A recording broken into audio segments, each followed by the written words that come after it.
continue to paint the picture of the importance of regional integration and how it can, in fact, make the region itself prosper and for the betterment of the people of SADC.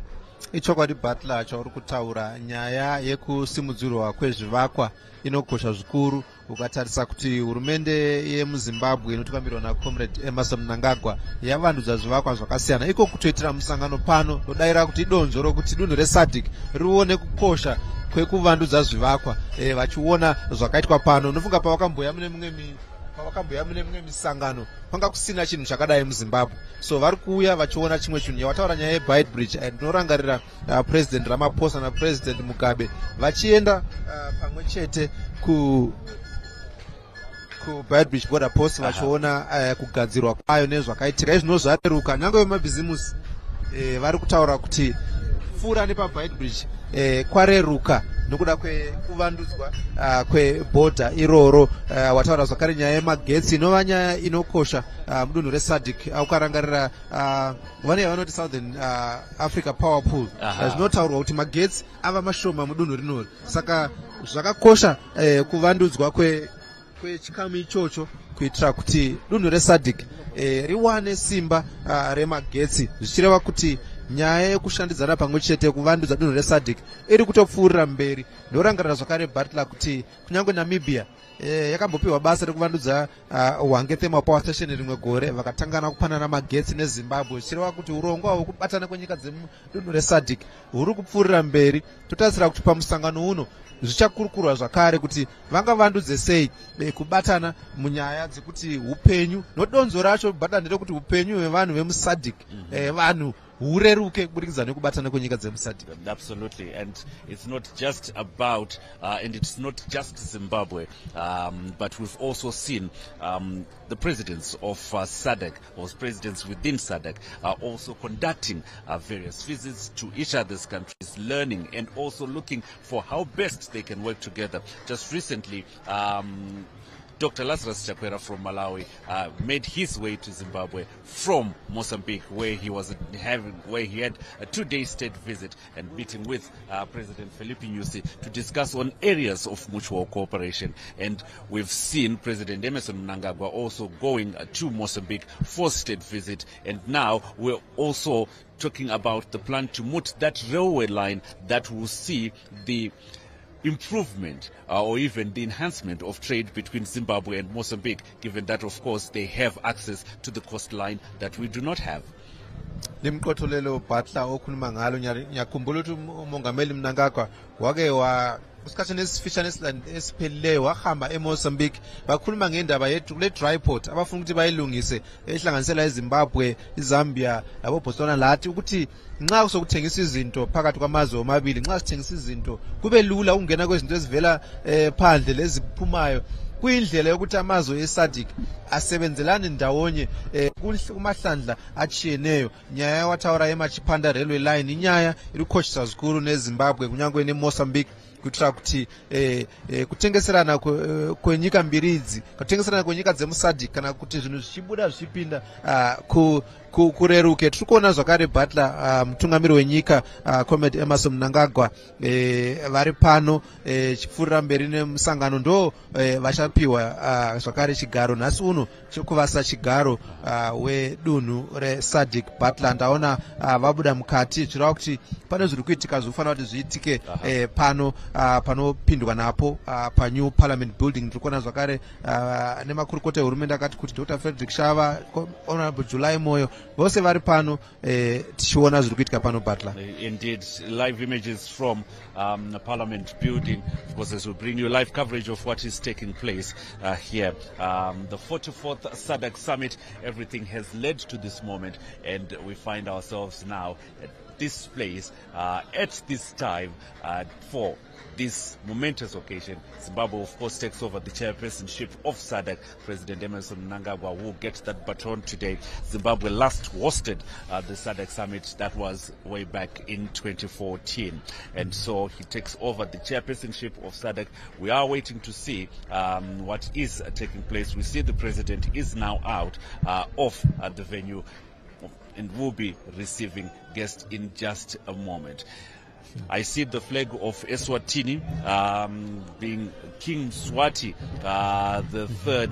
That is His Majesty King Mswati III, and I was remarking just yesterday that when he comes, there is always what we would call criers, those that would announce the arrival of the king, and I'm sure you can see what is taking place there.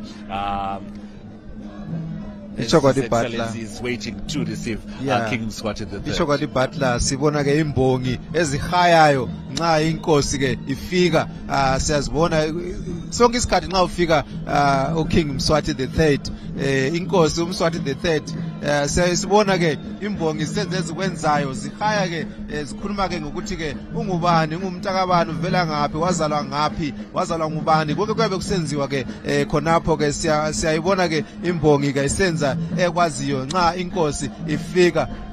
Ngiyathemba ukuthi ikho ke umongameli welizwe uCormac Emerson Mnangagwa esephumile phandle ukuthi ke azoyamukela ke inkosi Mswati, King Mswati III owe Eswatini. Ngiyazi ukudala lathi sazithiwa yayithiwa iSwaziland, kodwa ke hayi ke siyanikwa ke siyatshintsha ke thiwa ke iEswatini. So sikhaleli ke sabe simbona efika ke namhla nanguyana ke uKing Mswati laphana ehamba ke la hamba labo imbongi lokhu ilandile emuva Butler ihaya kuphela ikhuluma ke ngokuqatheka kwenkosi yakhe. No, he doesn't stop. He doesn't stop. As we see His Excellency President Emerson Mnangagwa there receiving His Majesty King Mswati III of Eswatini, one of the key players as well within SADC, was there when SADC was founded in 1980 in Zambia. Icho kwati Butler ndikhona mthungameli wenyika vari zvakare nemdzimai wavo First Lady Dr. Auxilia Mnangagwa varipo zvakare pari kugamuchirwa King Mswati III. Vanhu kuona vari kupinda zvakare mukati, vatungamiri venyika vari kufamba pamwe chete vachipinda muri kuitirwa musangano unokosha we44th SADC Heads of State and Government. Kudai kuti Butler ndofunga mutungamiri wenyika vazviona kuti handigona kugara mukati, mambo vari kusvika, ndofana kuti ndibude ndigamuchirane navo. I guess affording him the respect that he deserves as His Majesty King Mswati III, the only surviving monarch within the SADC region, and that is the Kingdom of Eswatini. And there was also, I guess, a lot of people when we were growing up, when we were going to school, Eswatini was not Eswatini, it had another name. Eswatini yayinzi Swaziland. So ndofuka pa zvakatanga vanhu taitombokuti kunzi Eswatini ndeipi, Eswatini ndeipi, vanhu vaidaka kuda kudzokera kuSwaziland, asi ndofunga pari zvinotajaira kuti yakunzi Eswatini ende ndo zita rayo rainoshandisa. So kune vanga vachiri kuti Swaziland, aiwa kusina chinonzi Swaziland, isithiwa yiEswatini. So sibona ukufika kuka inkosi uKing Mswati III efika ke namhlanje lapha kumhlangano oqhakathekileyo wamukelwa ngumongameli welizwe uCormac Emerson Mnangagwa, ngomunye ke wabakhokheli beSADC obuyileyo kumhlangano lo oqhakathekileyo. Njengokutsho kwaButler, umhlangano lo uqale kumaviki aphelileyo ngemihlangano eminye eminingi etshiyeneyo, Industrialization Week, SADC Council of Ministers, SADC Organ on Politics, Defense and Security, kwaba le SADC Badia Investment Conference, kwaba le Finance Committee eSADC ayikhulunywa ngayo, but iFinance Committee eSADC nayo yahlangana ilungiselela ke lo mhlangano. Siyazi ukuthi ke yonke leyo imhlangano yathi senziwa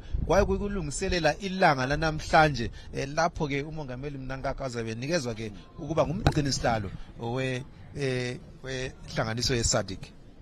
Indeed, like you're highlighting, they're very key to note that there have been different other meetings that have been held ahead of this particular, the summit itself. There are always preparations that do happen. There are high-level meetings that do take place. We had on the 28th of July up to the 2nd of August, we had the SADC Industrialization Week that we witnessed companies coming from various parts of SADC exhibiting their expertise and, of course, the production lines that they have been supporting. And this then feeding very well into the regional integration regional integration agenda. We also had senior officials in Finance Committee meeting that was held at the new Parliament building right here where we are from the 8th to the 11th of August. We then had the Council of Ministers meeting that took place 13th to the 14th of August, and on the back of the SADC Badia Investment Forum that was taking place on the 14th of August. Then, of course, the SADC public lecture, which was addressed by His Excellency President Emmerson Mnangagwa at the University of Zimbabwe Diamond Lecture Theatre. We also saw that. Then the SADC organ on politics, defense and security, also the hosting their summit that was yesterday, where the baton was passed over to Tanzania, which now leads that organ. And now today we find ourselves here, the 44th SADC summit proper that we're going to go through. And I do understand that we do have an idea or the program of what we can expect today. What are we expecting today? Zviitike mukati mezuva ranhasi. Tichaona panotanga program ino vatungamiri venyika vose vasvika. Tichaona mazwi ekutanga. So tichaona vatungamiriri venyika kusvika kwavo pano. Kana vachinge vangosvika tichaona zvizhinji zvinenge zvaakuitika kunoko. Ndoziva kuti Butler sangano reSADC rine anonzi executive secretary Dr. Elias Magosi, ndo executive secretary vachapa mazwi anokosha ekutanga muzuva ranhasi kuparura. Ndo vanotungamira ofisi yeSADC yesecretariat, ndo vachange vachataura pekutanga. Tigozonzwa mazwi evari kuzova sachigaro, vakupinda kuva sachigaro President Emmerson Mnangagwa vachagamuchira vese vauya kunyika yeZimbabwe kumusangano unokosha. Tinozonzwa zvakare sokutaura kwaita Butler paya kuti African Union inenge yakamirirwa zvakare pamusangano yakadai seSADC. So tichaona zvakare mazwi achabva kune vakamirira African Union, His Excellency Musa Faki Mahamat, ndo chairperson weAfrican Union Commission, vachazoturawo zvakare mazwi anokosha. Tichazonzwa zvakare akamirira UNECA achitaura. Pane zvino regai timbokudzoserai kumastudios edu Pockets tigonzwa zviri kutevera, asi tiri pano zuva rose.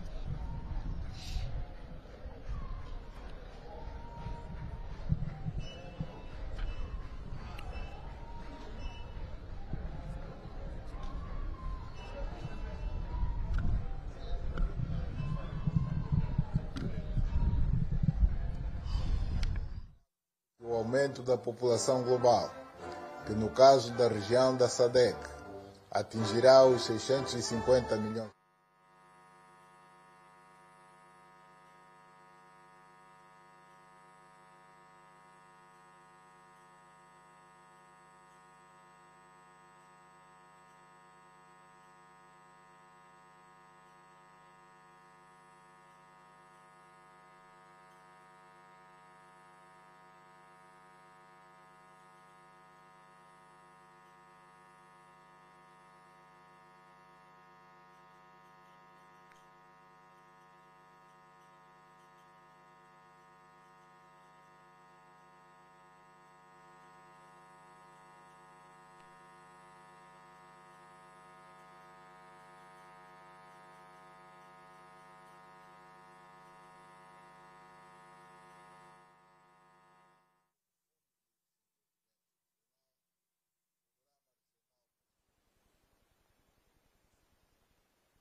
Do Zimbábue, proximamente,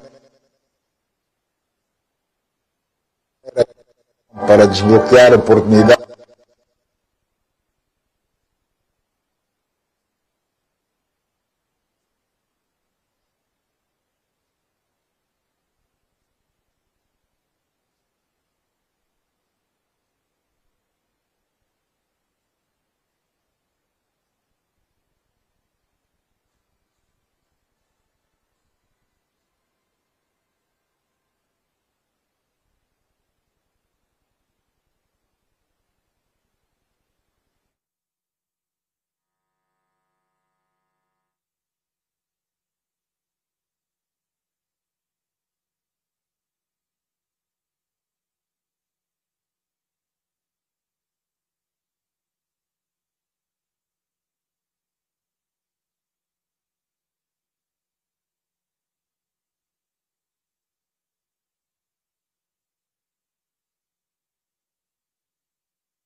Great Zimbabwe, the magnificent stone monuments whose timeless architecture and engineering attest to the formidable prowess of our forefathers. Welcome to Great Zimbabwe.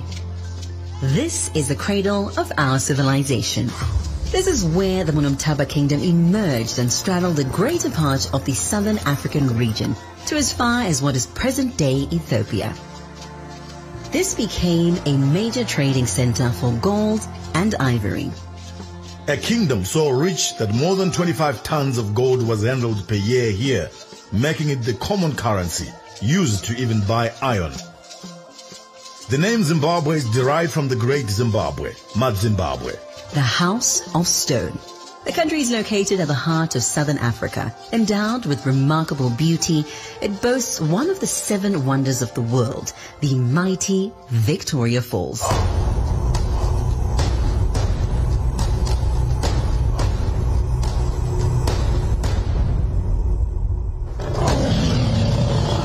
It is home to diverse wildlife, including the Big Five. The scenic Eastern Highlands complement the rich cultural heritage that include unique traditional music and visual arts.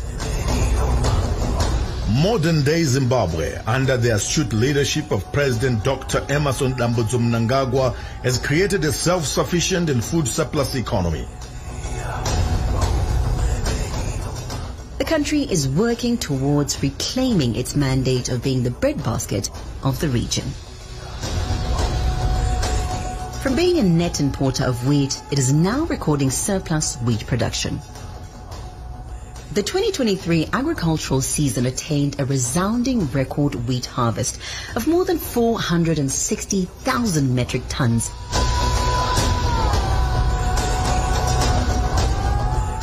These fields with massive wheat crops have catapulted the country from a net importer of wheat to being the only country on the continent, apart from Ethiopia, with a wheat surplus. Zimbabwe shattered another record in tobacco production. Over 260 million kilograms of tobacco was produced and sold at the auction floors. Notably, 85% of the tobacco is produced by smallholder farmers, 60% of whom are beneficiaries of Zimbabwe's much talked about land reform program. A new class of millionaires are being minted at these auction floors. Zimbabwe is open for business.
that have a global demand. Underpinning the multi-billion-dollar growth have been minerals such as gold, iron ore, platinum and the platinum group metals, coal, chrome and lithium. Zimbabwe has the largest deposits of lithium in Africa and 7th largest in the world, placing it at the center of greening and decarbonizing the world.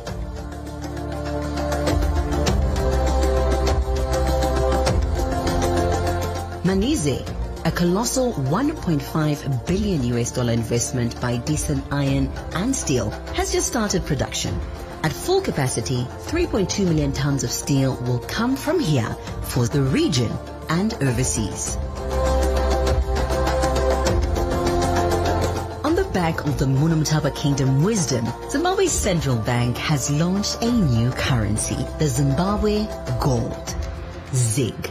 Just like its name, it's backed by gold and other precious minerals produced here.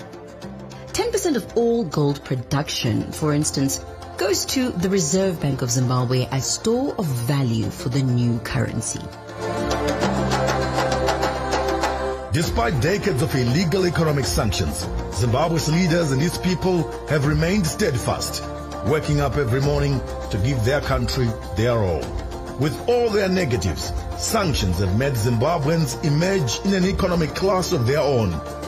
This is a cash society, a cash economy. Zimbabweans are debt-free. What they drive, homes they own, are fully paid up. This is a huge capital just waiting to be unleashed. The triumphs and achievements captured in the Zimbabwe story have been made possible only with the support of SADC, to which we are highly indebted. To all you, our esteemed presidents, heads of state and government, we say, muito obrigado. Lialeboha. Merci beaucoup. Misa otra indindra onao. Zikomo kwambiri. Siyabonga kakhulu. Asante sana. Thank you. Thank you very much.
we want.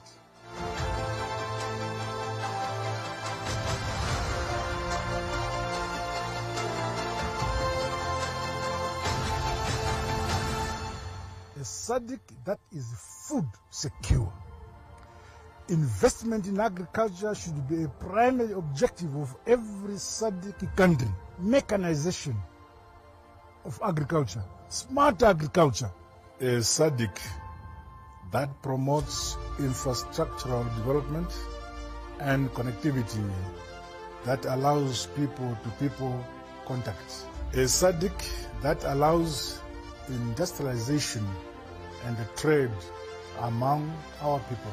A SADC that extracts its vast mineral resources to benefit its people through beneficiation.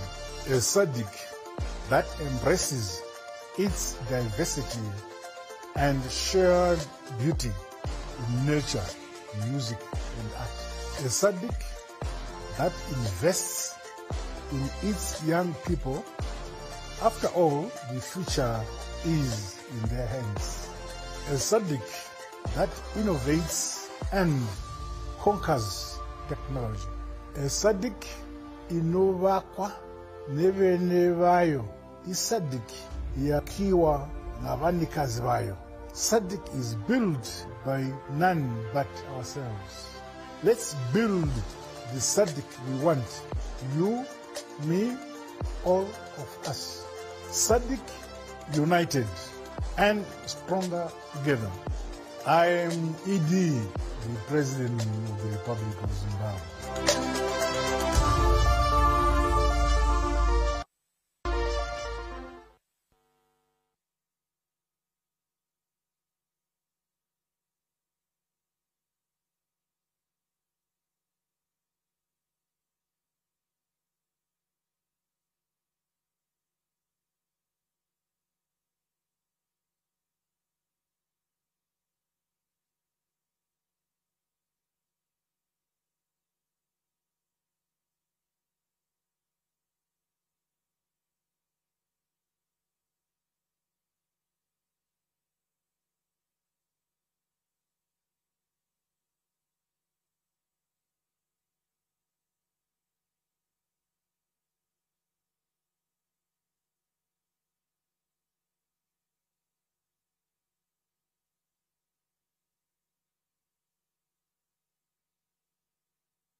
É com grande honra e privilégio que apresento as minhas felicitações neste ano de 2024 pela celebração do Dia da SADC, que tem constituído nestas últimas 3 décadas um dos símbolos da união e da solidariedade que que caracterizam a nossa comunidade.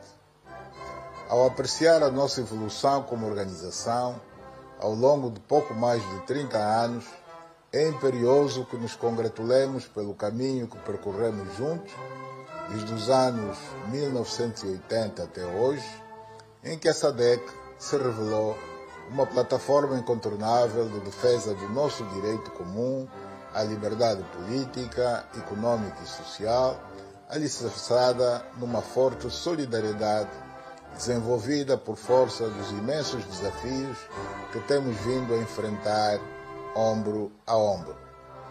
A realidade da SADC vai para além da simples instituição, por nos remeter também para a ideia do compromisso coletivo dos líderes que nos antecederam na construção do nosso espaço regional, assente num profundo espírito de concertação para conceber e implementar estratégias que nos permitam atingir o nosso principal objetivo, que é o de edificar uma comunidade de nações irmãs unidas pelo anseio comum, pelo desenvolvimento, por uma paz harmoniosa e pela prosperidade.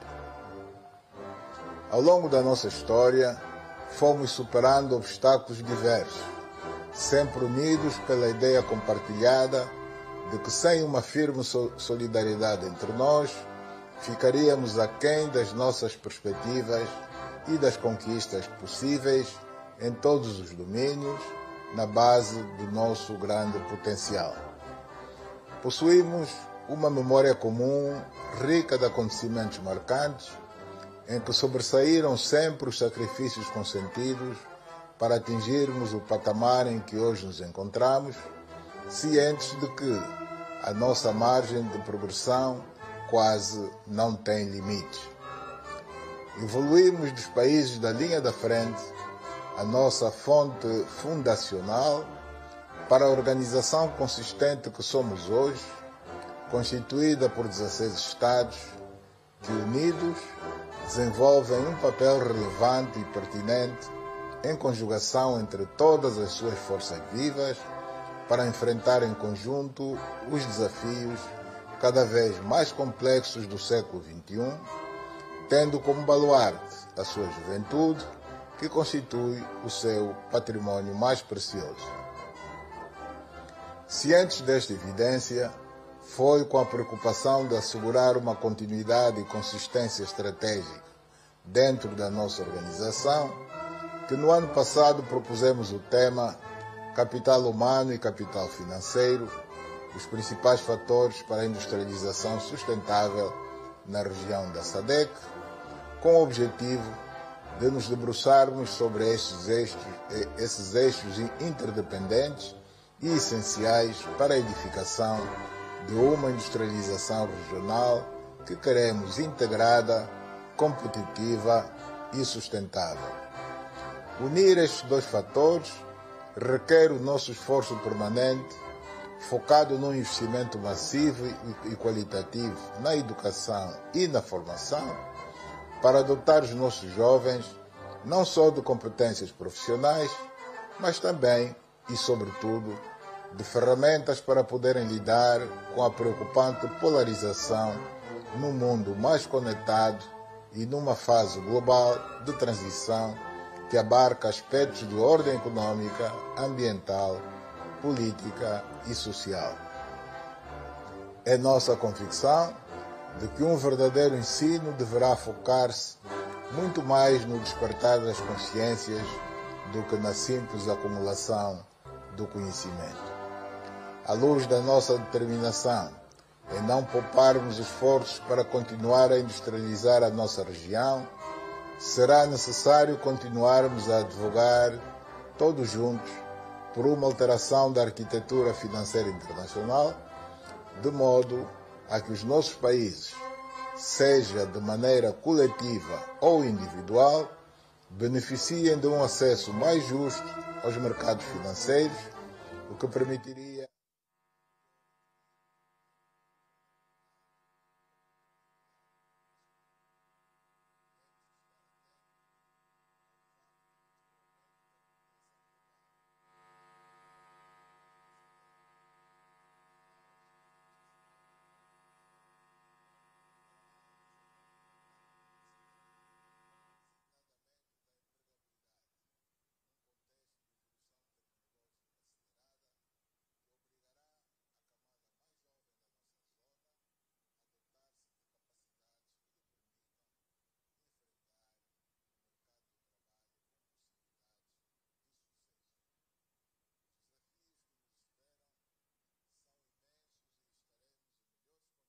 de os enfrentar se continuarmos a trilhar o caminho da integração através do reforço contínuo da SADC, que passa pela assinatura e ratificação célere dos instrumentos jurídicos da organização, bem como pela operacionalização efetiva de órgãos importantes como o Fundo de Desenvolvimento Regional, o Programa Regional para a Juventude e a Universidade da Transformação.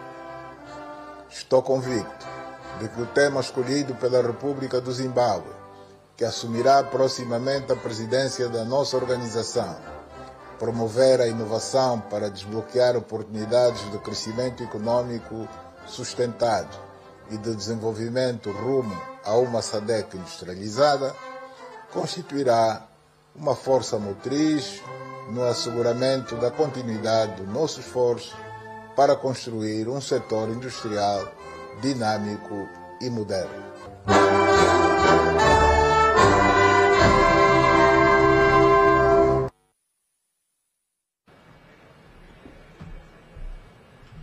Good morning once again, ladies and gentlemen. We want to thank you for your patience. Just to keep you up to speed with what is happening, our VVIPs have now all arrived and they are now on a photo session. As soon as they are done, they will make their way to this hall. Those that have access to language translation gadgets, just to let you know the channels that we are using this morning. For English, please use channel 1. For French, please use channel 2. For Portuguese, please use channel 3. And finally, for Swahili, it's on channel 4. So if you can all be seated, those that haven't gotten seats, please make your way to the next room, which is the overflow room. There are many seats available, plenty of seats. Just recognizing the Vice Presidents of the Republic of Zimbabwe just walked into the room. Vice President CGDN Chiwenga and Vice President Kembo Mohadi.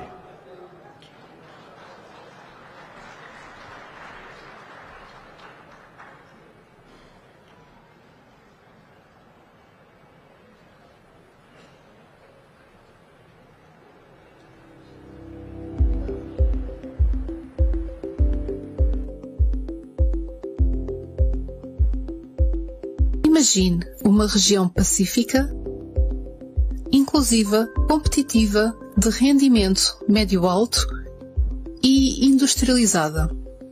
Uma região em que todos os cidadãos gozam de bem-estar económico sustentável, de justiça e de liberdade. Our distinguished First Ladies, led by the First Lady of the Republic of Zimbabwe, Dr. Celia Mnangagwa, walking into the room.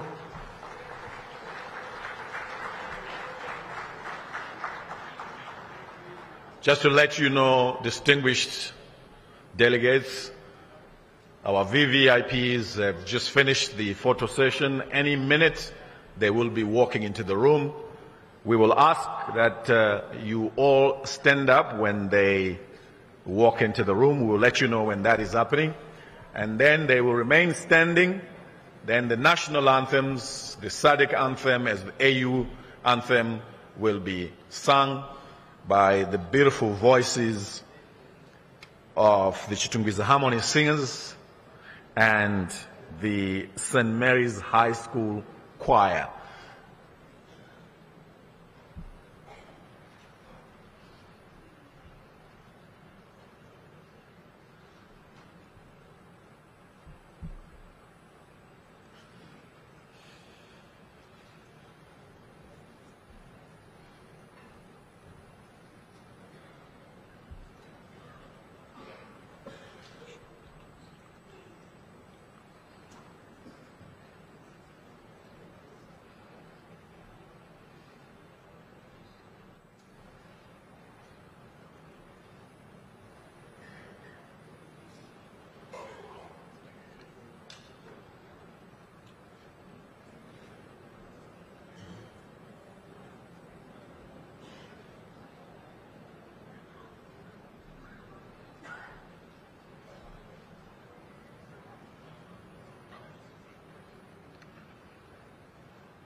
Once again, our language channels are English, Channel 1, French, Channel 2, Portuguese, Channel 3, and Swahili, Channel 4.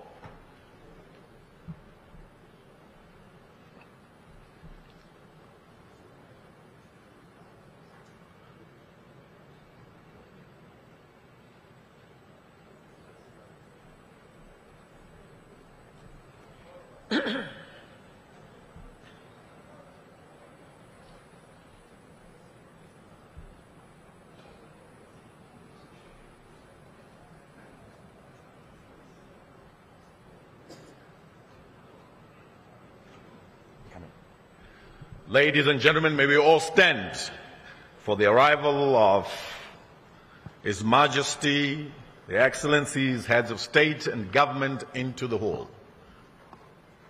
Please, let's put our hands together as they walk in.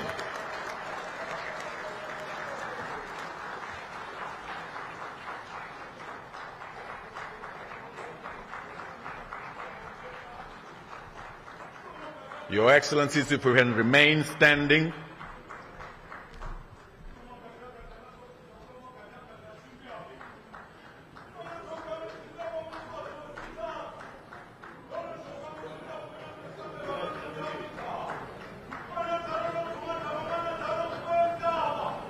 If we can please remain standing for the national anthems that will come up shortly, SADC anthem as well as the AU anthem, as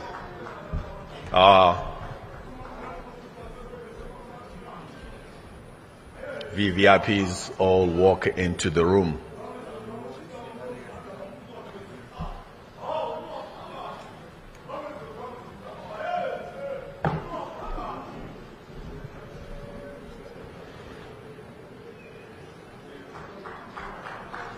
Thank you. A round of applause, ladies and gentlemen.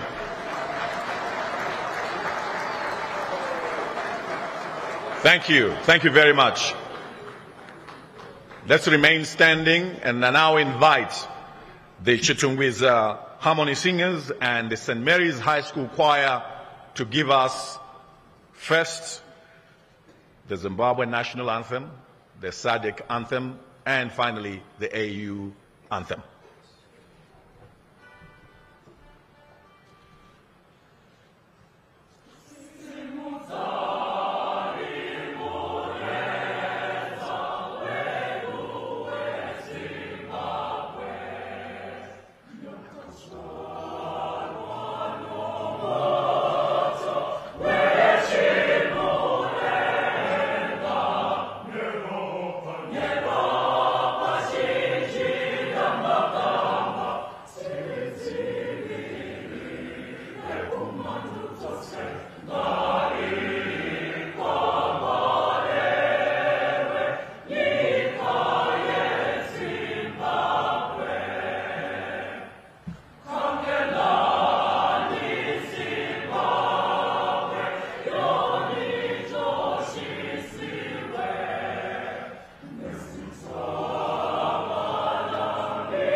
Thank you. Thank you very much. We'll put our hands together as we take our seats. Your Excellencies, Your Majesty, distinguished heads of state and government, our vice presidents, our first ladies, honorable ministers, Speaker of Parliament, President of Senate, President of the Pan-African Parliament, ambassadors who are here, all distinguished delegates. Thank you. And a warm welcome to you, Your Majesty, Your Excellency, President Dr. Emerson Dambudzo Mnangagwa, the President of the Republic of Zimbabwe, who's the host president, who's my president, affectionately referred by everybody as ED. Those that saw the video that was playing much earlier, he says, I'm ED, is commonly and lovingly referred to as ED. Distinguished heads of state and government, vice president, honorable ministers, and everybody in the room, we're here for the official opening session of the 44th Ordinary Summit of SADC Heads of State and Government, coming to you live at the new Parliament building in Zimbabwe's capital city, Harare. This area is called Mount Hampden. The SADC Summit, distinguished delegates, is responsible for the overall policy direction and control of the community, ultimately making it the policy-making institution of SADC. So that is why we are here. Let me just tell you, Your Excellencies, Your Majesty, it's a bit of a small miracle that I'm here standing before you this morning. Because last night I got a call from Foreign Affairs Ministry, and the gentleman at the end of the line said to me, is that Super? I said, yeah, Ndini, which means it's me. And he says, you are ED tomorrow morning at the official opening of the 44th Ordinary Summit.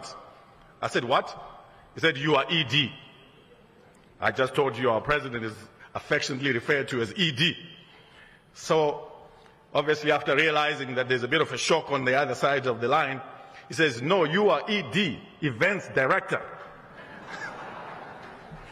So, I am here as the Events Director. It's such an honor, Your Majesty, distinguished Excellencies, Honorable Vice Presidents, Ministers, First Ladies, Ambassadors, and all esteemed delegates here, to have this honor and remarkable opportunity to be directing the King, the President, this morning. I have this honor not just to myself. I would like at this stage to introduce my co-ED. She hails from the beautiful country of Zambia, as well as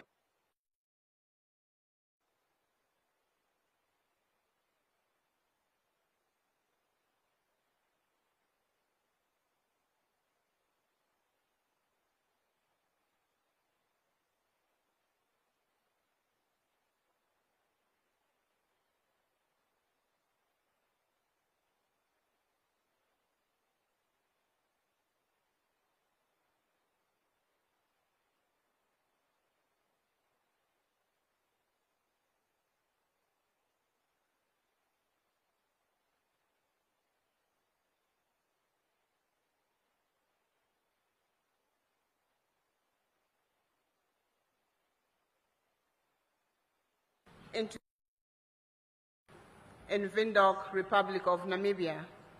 And this is why we commemorate 17th August as SADC Day. So happy SADC Day to you all. Allow me to introduce their excellencies and heads of states who are up here. We have His Majesty King Mswati III from the Kingdom of Eswatini.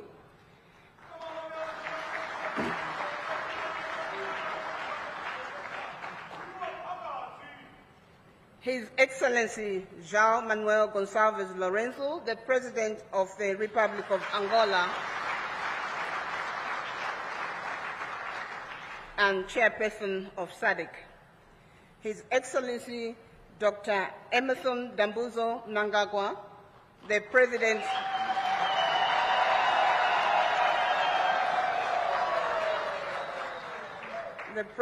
of the Republic of Zimbabwe and incoming Chairperson of SADC.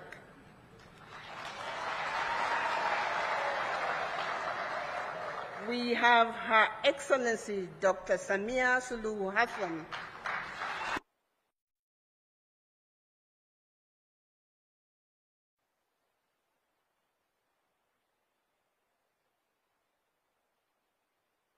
Politics Security Cooperation.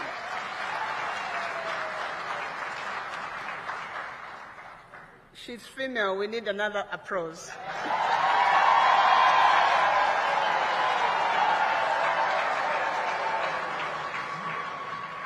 Thank you. We have from the Democratic Republic of Congo, His Excellency Felix Antoine Tshisekedi Chilombo,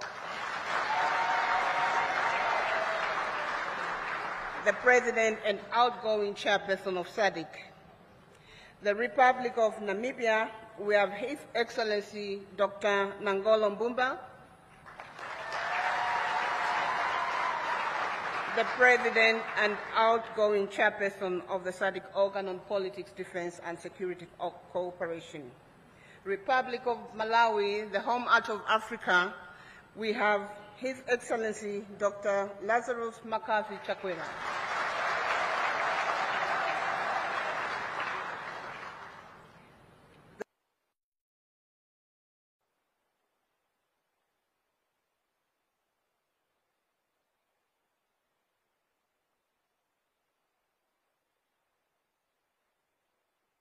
Excellent.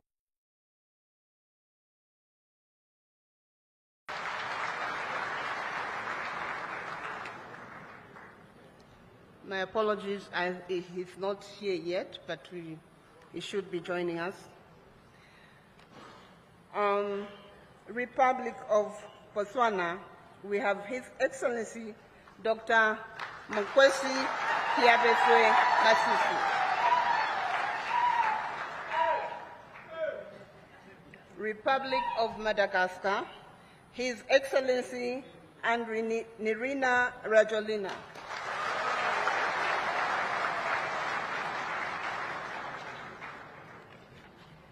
The Kingdom of Lesotho, the Kingdom in the Sky, the Right Honorable the Prime Minister, Mr. Samuel Mshokwani Matekan.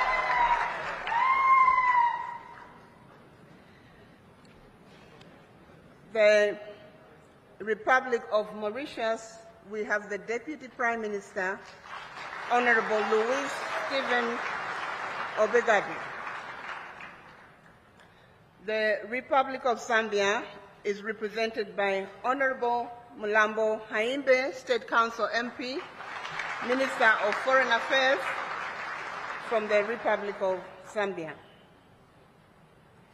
We have from the Union of Comoros, the Minister of Foreign Affairs, Mr. Mohamed Mbaye.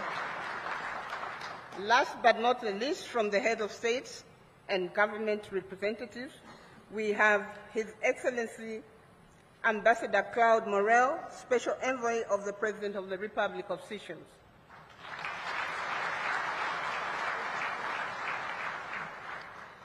Up front here, we also have His Excellency Ambassador Dr. Frederick Shava, Minister of Foreign Affairs and International Trade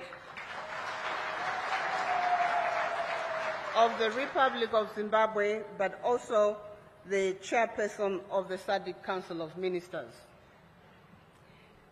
Last but not the least, up there we have His Excellency Mr. Elias Mpedi Mahosi, the Executive Secretary of SADC.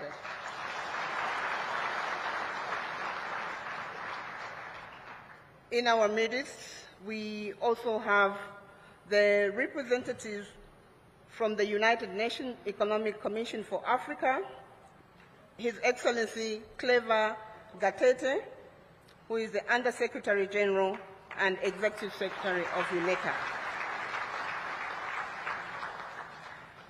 We also have our Vice President for the Republic of Zimbabwe, His Excellency Retired General Dr. Constantine Chibengwa, Vice President. Retired Colonel Kembe Mohadi, Vice President of the Republic of Zimbabwe. We also have the Speaker of Parliament, Comrade Jacob Mdenda, the President of the Senate, Comrade Mabel Chinomora.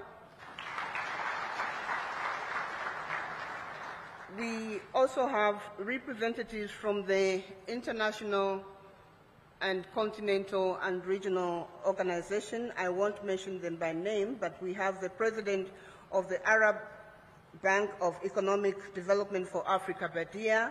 We have representatives from Africa, from the African Development Bank. We have the representatives from Africa CDC, SADC Parliamentary Forum. The First Ladies were also recognized, including Amai Mnangagwa.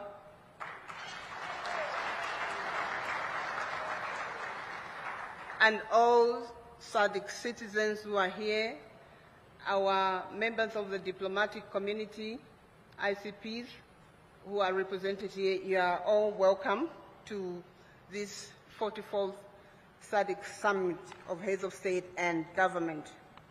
Our program, we are running short, is as follows. We will start with introductory remarks from the Executive Secretary of SADC.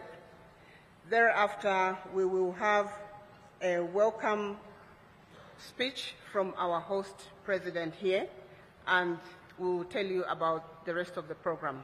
May I now invite His Excellency Mr. Elias Mahosi to come and deliver his remarks from this podium. Thank you.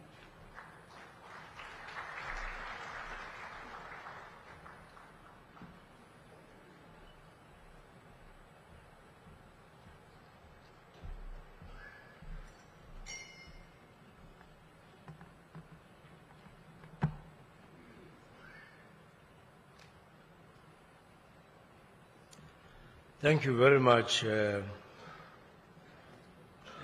ED and Deputy ED.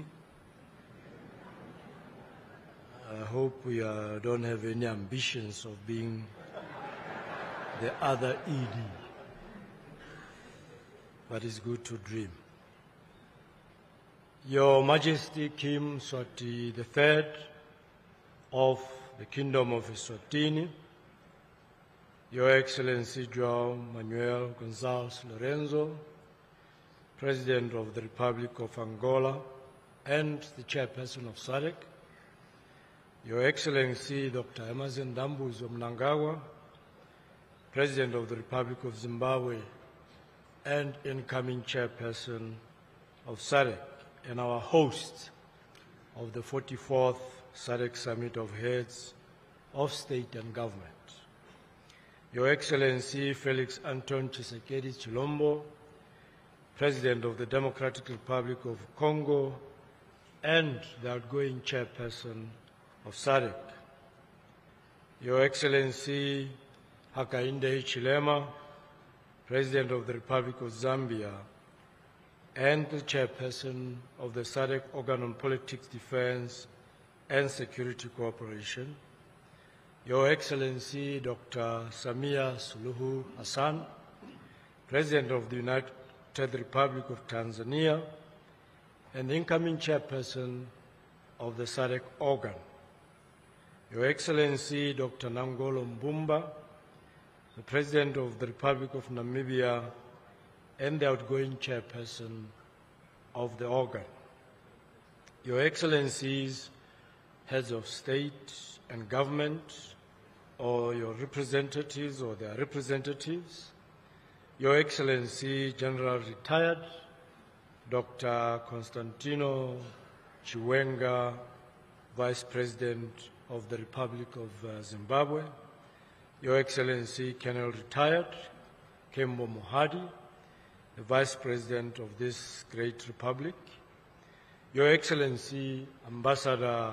Dr. Frederick Shava, the Minister of Foreign Affairs and International Trade of the Republic of Zimbabwe, and our Chairperson of the SADC Council of Ministers, Your Excellency Mr. Clavat Katete, Under Secretary General and Executive Secretary of the United Nations Economic Commission for Africa, Honorable Ministers and Deputy Ministers here present, Ambassadors, High Commissioners and members of the Diplomatic Corps, representatives of our partner institutions, regional, continental and international organizations, members of the Fourth Estate, ladies and gentlemen, a very good morning, I believe. Good morning and a happy SADC Day to you all.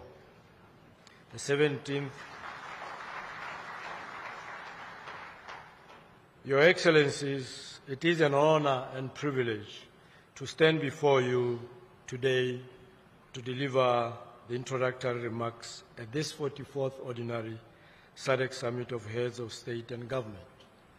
Let me also extend my profound gratitude to the government of the Republic of Zimbabwe for graciously hosting the 44th SADC Summit and for the warm hospitality extended to all delegations.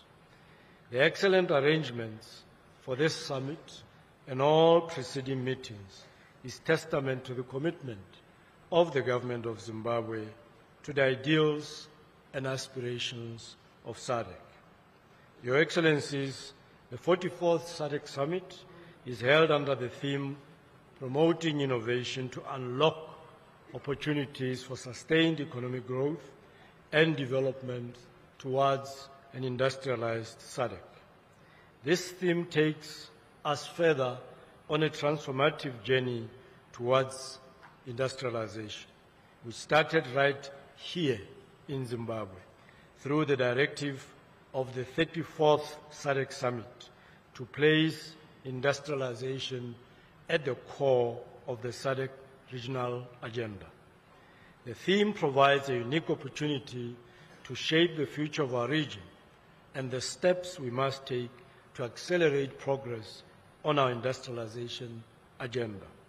To this end, the region should continue to harness the power of innovation to accelerate implementation of key regional value chains and promote technological transfer to increase manufacturing of value-added products and ultimately realize economic growth and prosperity of our region. To date, intra-regional trade stands at a very low level of about 23%, signifying that as SADC member states, we are trading more with the rest of the world than we do amongst ourselves. One of the culprits, if I can call it, driving these low levels of intra-regional trade is the usual suspect, non-tariff barriers. I think the ministers of trade would relate with this one. Despite the zero import duty of 85% of products traded among the SADC member states, intra-SADC importers and exporters continue to encounter new and long-standing unresolved non-tariff barriers.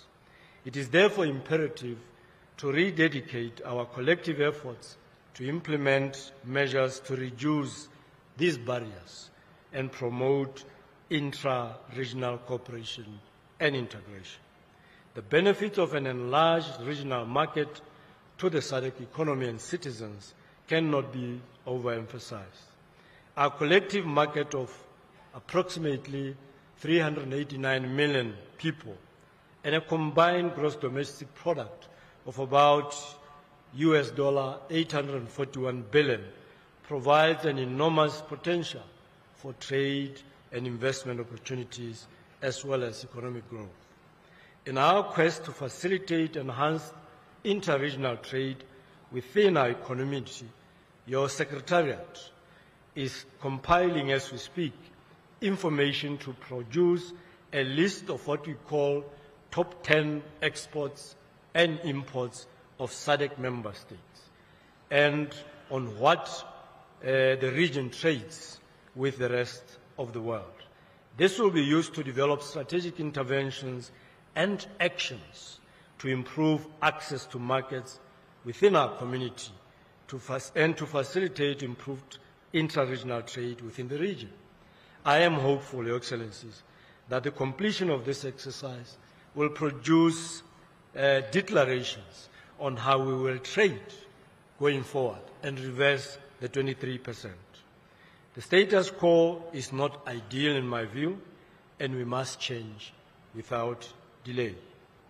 Your Excellencies, I'm pleased to report that as part of the ongoing efforts to expand our markets beyond the SADC region, the agreement establishing the tripartite free trade area among the Common Market for Eastern and Southern Africa, COMESA, the East African Community, EAC, and SADC entered into force on the 25th of July this year, paving the way for member and partner states of the tripartite to access a larger market of now 26 countries, with a population of about 700 million and a GDP of $1 trillion United States dollars.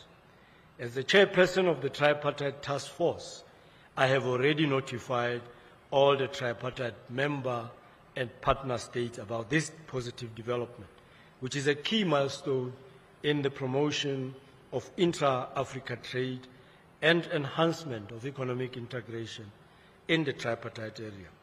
On peace and security, Your Excellencies, the SADC region continues to stand out as a beacon of hope for peace, security, and stability in the continent of Africa, notwithstanding the security challenges in the eastern part of the DRC.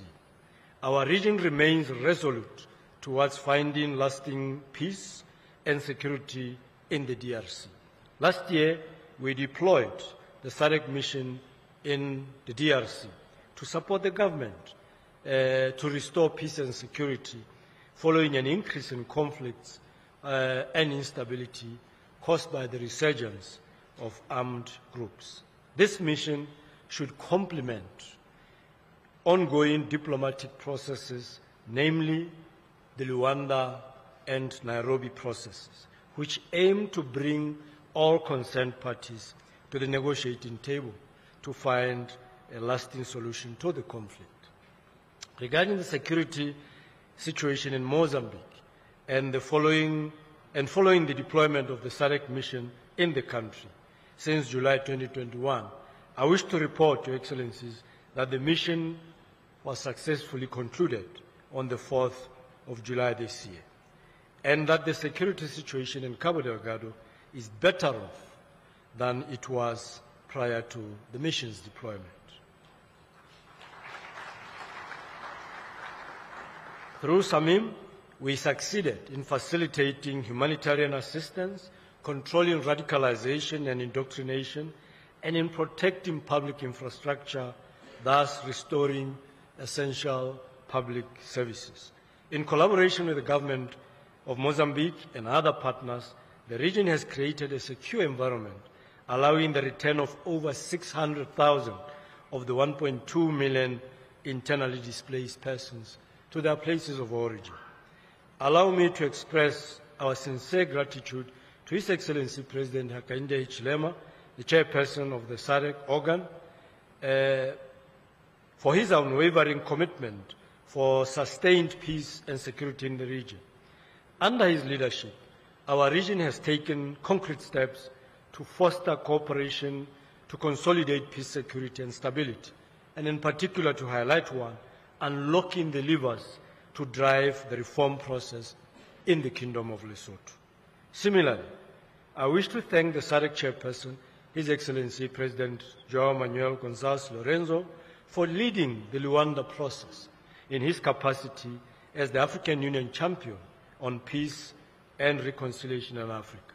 It is our hope, Your Excellency, that your diplomatic prowess will help find peaceful and amicable solutions to the conflict in the eastern part of the DRC and bear fruit. Your Excellencies, the 2023-24 rainfall season has been a challenging one, with most parts of the region experiencing the negative effects of the El Nino phenomenon, characterized by a late onset of rains, extended mid-season dry spells, and extreme high temperatures. As a result, an estimated 67.7 million of our people in the region, representing more than 17% of the region's population, have been negatively affected. I wish to take this opportunity once more to express our sincere gratitude to the SADC chairperson, His Excellency President Lorenzo, for swiftly convening the extraordinary summit on the 20th May of this year to address the humanitarian situation emanating from the drought and floods. He accordingly launched the SADC Regional Humanitarian Appeal worth approximately $5.5 billion to support the humanitarian needs and disaster response recovery of the affected populations. Your Excellencies, with the increased scope of the SADC agenda, our region requires adequate financial resources to implement interventions and programs outlined in the RSDP 2020-2030 to enable us to achieve our collective aspirations of a peaceful, inclusive, competitive, middle to high income industrialized region, as envisioned in our 2050 vision. It is evidently clear that without adequate resources for interconnected, quality, and seamless infrastructure, it will be in the form, be it in the form of roads, railways, ports, energy, or ICT, our efforts to industrialize and integrate our economies and unlock the region's full potential will stall. It is therefore imperative, as we intensify our efforts to mobilize resources, we should deliberate and expedite. We should be deliberate and expedite the operationalization of the Regional Development Fund. The SADC founders, in their wisdom, envisioned that the SADC Treaty, the RDF as a mechanism for financing programs to accelerate economic development and growth of our region. However, the agreement on the operationalization of this fund is yet to enter into force. As of today, only 8 member states have signed the agreement, with only one ratification by the Republic of Angola. may I call upon Member States to expedite the processes of signing and ratifying this agreement and follow the lead of our chairperson, President Lorenzo. We also recognize commitments made by the DRC and the Republics of Zambia and Zimbabwe to ratify very soon. Your Excellencies, as I conclude, let me highlight the critical importance of paying particular attention to the needs of the youth in promoting innovation, industrialization, peace and security. As Your Excellencies may be aware, the SADC region, just like the rest of Africa, has the youngest and fastest growing population in the world. This provides a democratic dividend capable of embracing new technologies and innovation and sustaining supply of labor to drive the industrialization agenda and spur economic growth and development. We just witnessed this potential coming to life a couple of days ago at the SADC public lecture, ably delivered by our host, His Excellency President Dr. Emmerson Mnangagwa at the University of Zimbabwe. The youth were taking the lead to innovate, to create new advancements, and simply to dream. The President has put funding aside dedicated to these young men and women to shape the industrial revolution of the country, for which we commend him most sincerely.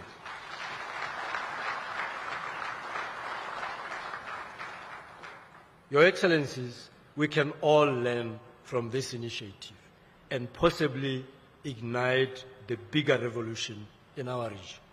As part of the implementation of the 41st Summit theme titled Human and Financial Capital, the key drivers for sustainable industrialization in the SADC region, which was adopted last year in Luanda, the region convenes the SADC Youth Forum this year with calls for the region to develop public policies that encourage active youth participation in mainstream economy as well as the representation of young women in the development processes. I would like to reiterate the need to invest in the youth by providing them with the necessary skills, resources, entrepreneurial and job opportunities with a view to unlock their potential, thereby creating pathways for them to become agents of change and contributors of regional integration, sustainable peace and security, and inclusive economic growth. I wish to take this opportunity to thank the chairperson of SADC, His Excellency João Manuel Gonçalves Lorenzo, the President of the Republic of Angola, for his exemplary leadership, guidance, and insights during his tenure. In the past year, the chairperson has demonstrated exceptional leadership, vision, and dedication in steering the SADC towards achieving its mandate. He has provided guidance, wisdom, and deep insights to the Secretariat during his visit to the Secretariat in Gaborone on the 14th of July this year. As we look ahead to the coming year, the Secretariat reaffirms its unwavering commitment to work collaboratively with the incoming chairperson of SADC, His Excellency Dr. Emmerson Mnangagwa, the President of this Republic, to move the SADC agenda forward and mainly focusing on industrialization or industrializing our region. With these remarks, I wish Your Excellencies fruitful deliberations as we collectively endeavor to shape the future of our region. I am confident that the outcomes of your deliberations today will positively impact the lives of our citizens. I thank you for your attention. Merci beaucoup. Muito obrigado. Asante sana. Tatenda Pialebuch.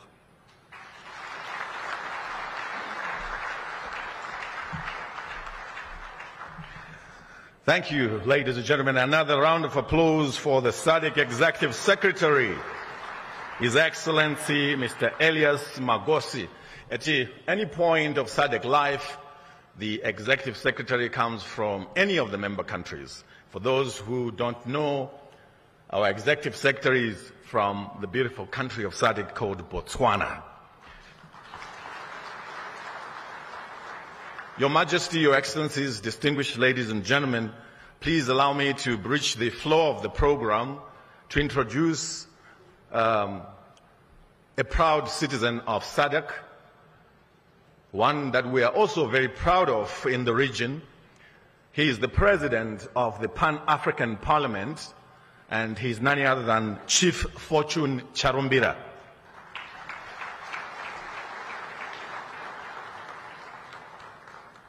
Thank you.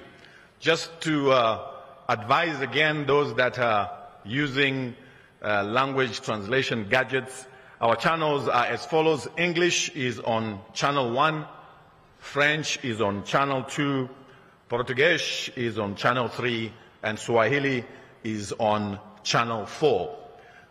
Your Majesty, Your Excellencies, distinguished delegates, we are live on national television as well as international television, courtesy of the Zimbabwe Broadcasting Corporation. We are also coming to you live from the new Parliament building in Mount Hampden, in Harare, the capital city of Zimbabwe, the host of the 44th Ordinary Summit of SADC Heads of State and Government Summit, Ordinary Summit of SADC Heads of State and Government.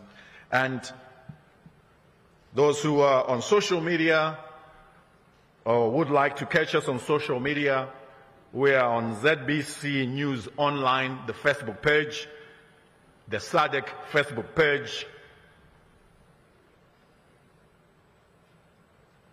as well as other international TV channels. Distinguished delegates, I'd now like to call upon to the podium our next speaker. The man I'm just about to call is an icon of the independence struggle of the Republic of Zimbabwe. He's a man who's walked the ropes of leadership from being a member of parliament and cabinet minister in 1980 at independence to being the Speaker of Parliament, to being the Vice President, to what he is today. Allow me, ladies and gentlemen, to invite to the podium the incoming chairperson of SADC and the host of the 44th Ordinary SADC Summit of Heads of States and Government to deliver his welcome remarks.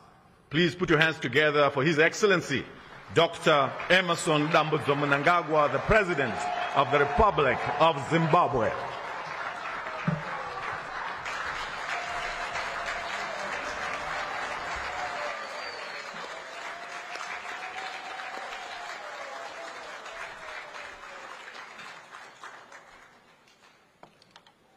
May you be seated.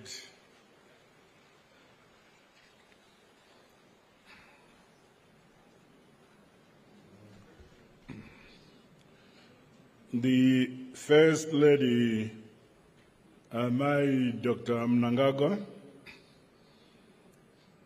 Your Majesty, King Mswati III of the Kingdom of Eswatini,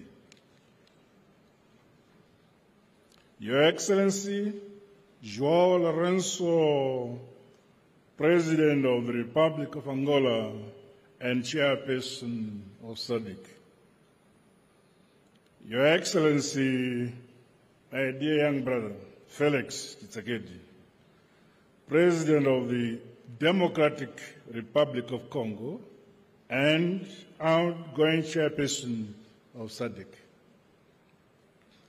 Your Excellency Samia Hassan, President of the United Republic of Tanzania and the Chairperson of the Organ on Politics, Defense and Security Cooperation, Your Excellency Hakainde Hichilema, President of the Republic of Zambia and outgoing Chairperson of the Organ on Politics, Defense and Security Cooperation, Your Excellencies, Heads of State and Government, and the Heads of Delegations, Your Excellency, Chairperson of the SADC Panel of Elders, former President Jakaya Kikwete, Your Excellencies, First Ladies who are here with us, the Honorable Vice President of the Republic of Zimbabwe, General Retired Dr. C.G.D.N. Chiwenga, the Vice President of the Republic of Zimbabwe, Honorable Colonel Retired K.C.D. Mohadi, the Minister of Foreign Affairs and International Trade, Chairperson of the SADC Council of Ministers, Ambassador Frederick Shawa, Honorable Ministers and various political leaders of the Republic of Zimbabwe who are here with us, Your Excellency Elias Magosi, SADC Executive Secretary, Your Excellency Executive Secretary of the United Nations Economic Commission for Africa, Ambassador Clever Gateke, Your Excellencies, heads of regional economic communities and international organizations who are here, Your Excellencies, members of the Diplomatic Corps, senior government officials and delegates from SADC member states, members of the media, my fellow SADC citizens, I feel greatly privileged to be addressing you all when I have been accorded the rare and huge responsibility to take hold of the reins of our revolutionary and transformative regional board, SADC. On behalf of the government and people of our country, allow me to officially welcome you, Your Majesty, and my dear colleagues, Excellencies, heads of state and government, as well as your esteemed delegations to the Republic of Zimbabwe. I trust that you have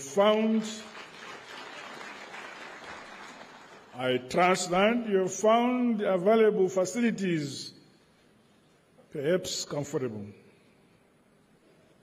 The people of Zimbabwe count it an honor to be hosting this 44th Ordinary SADC Summit.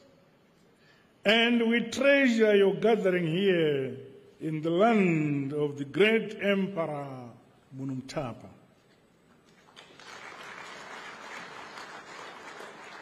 On their behalf, I'm grateful for the opportunity to personally thank you all for the many years of your unwavering solidarity, support, and unbreakable fraternal relations with the Republic and people of Zimbabwe.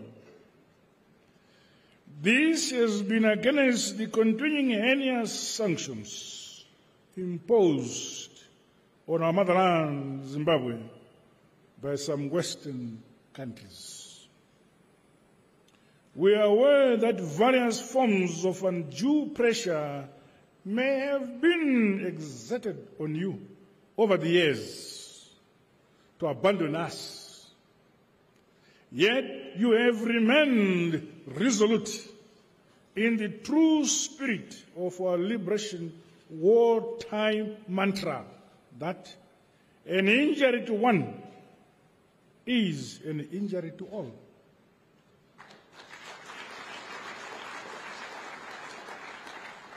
The clarity, solidarity, and unity which the SADC region has always demonstrated on Zimbabwe, as with other critical peace, security, and climate change disasters in our region, epitomizes the true Pan-African spirit envisaged by our founding fathers of our region.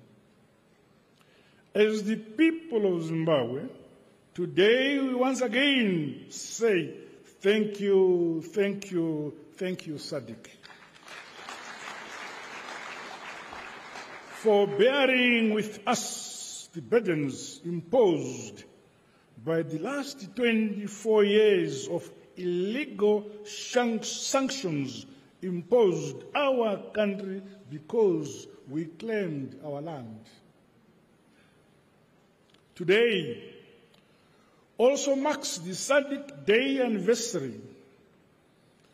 We commemorate the signing of the SADC Declaration and the Treaty in 1992 at the Summit of Heads of State and Government that was held in Windhoek in the Republic of Namibia.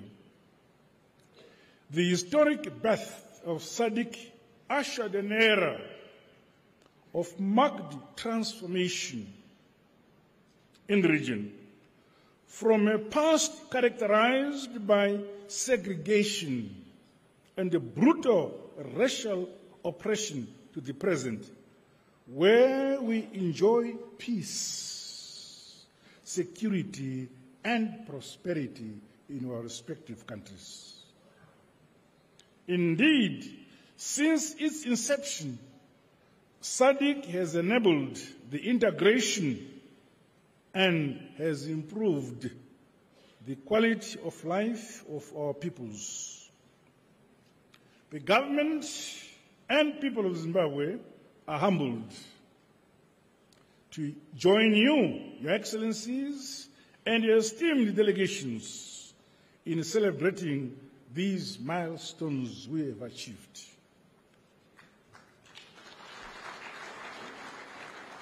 United we stand, and united we continue to march forward towards a more prosperous future for our great region, SADC. I invite you all to please find time to sample Zimbabwe's tourist attractions, traditional cuisines, and experience the warmth of the great people of Monomtapa, our great country, Zimbabwe.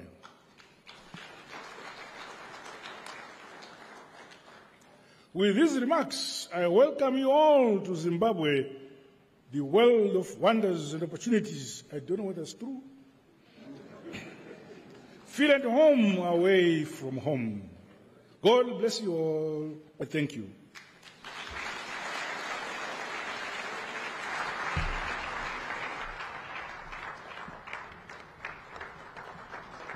Once more, another round of applause for the incoming SADC Chairman, Dr. Emerson Dambudzo Mnangagwa, ED. Thank you. Before we move on to the next speaker, Your Majesty, Your Excellencies, distinguished delegates, allow me to announce the arrival and also introduce the President of Mozambique, Mr. Felipe Jacinto Nyusi.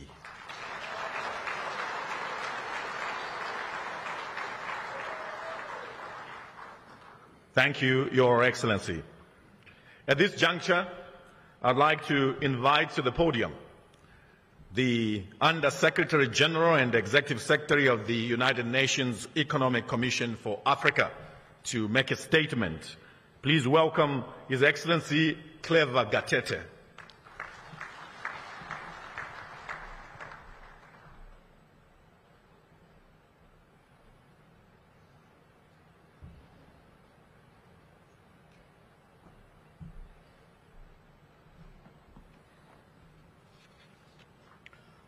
Yeah, thank you very much, ED. Your Excellency, Your Majesty King Mswati III of the Kingdom of Eswatini, Your Excellency Mr. Joy Lorenzo, President of the Republic of Angola and Chairperson of Southern African Development Community, Your Excellency Dr.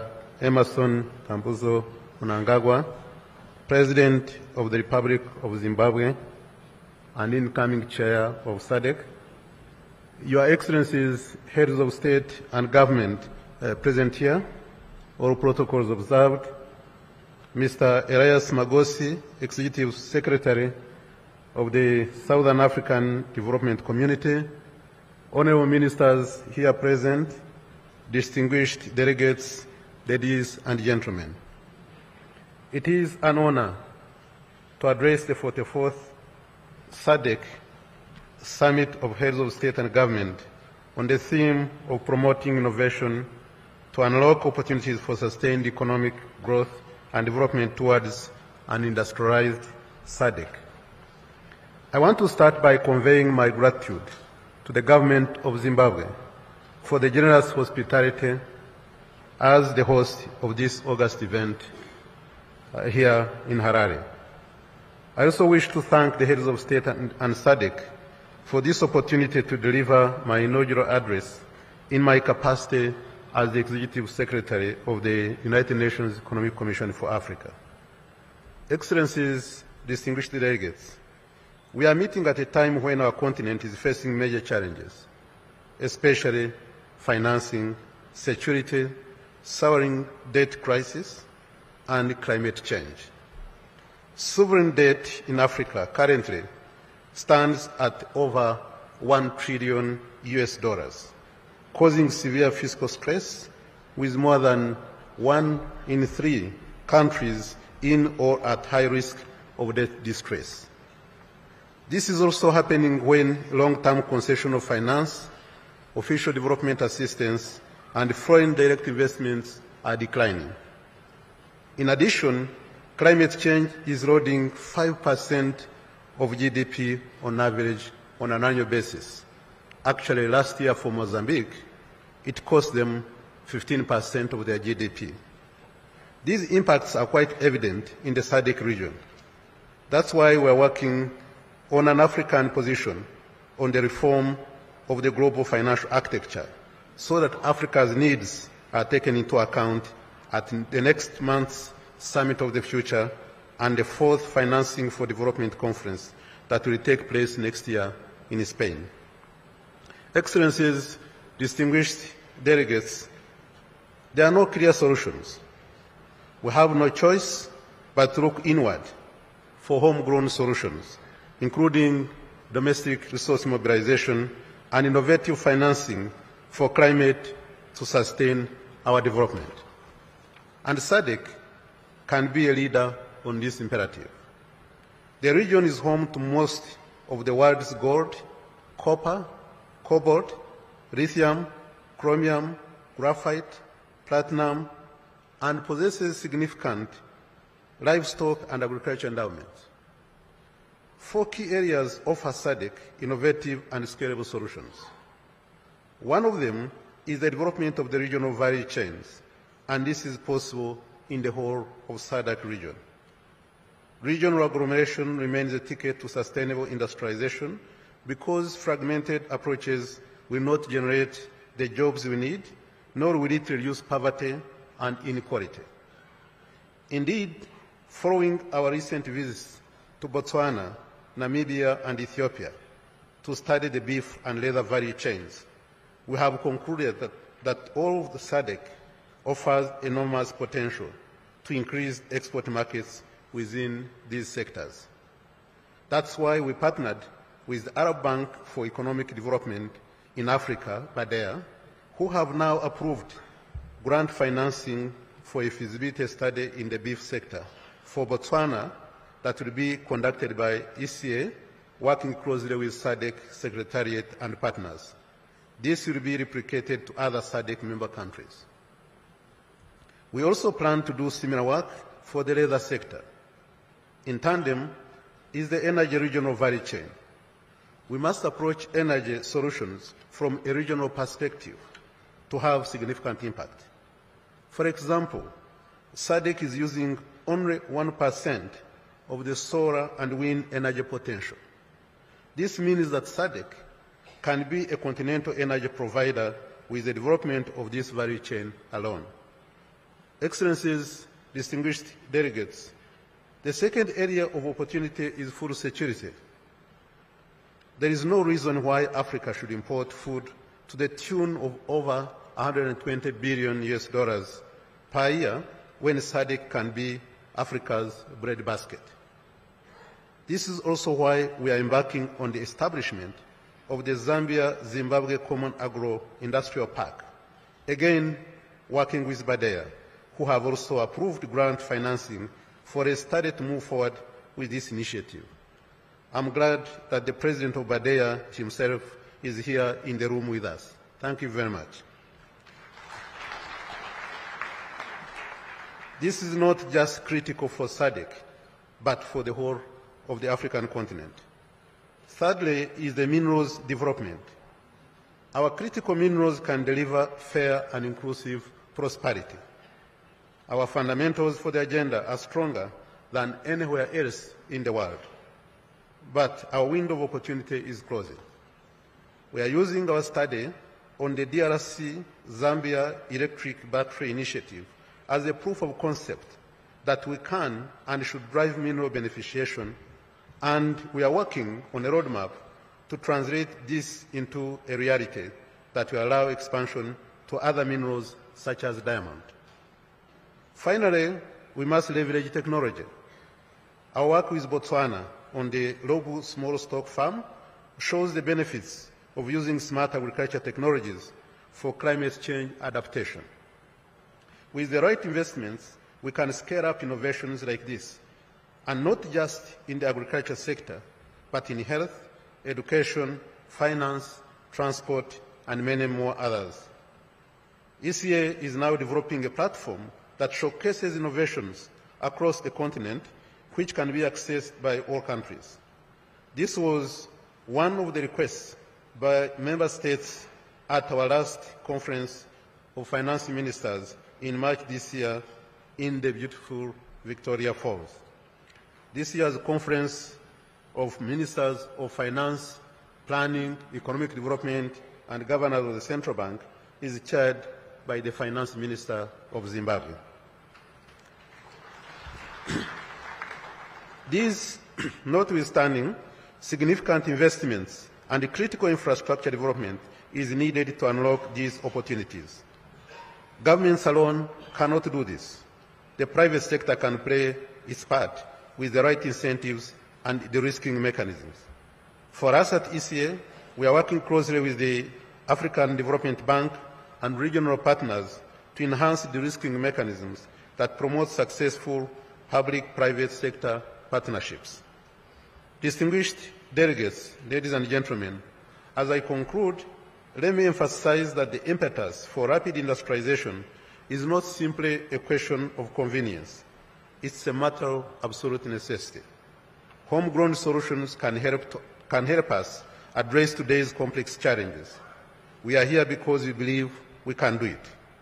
I'm convinced that each of the SADC member countries can be a cluster leader of innovation and breakthroughs, and ECA stands ready to partner with you on this journey. I thank you very much for your kind attention.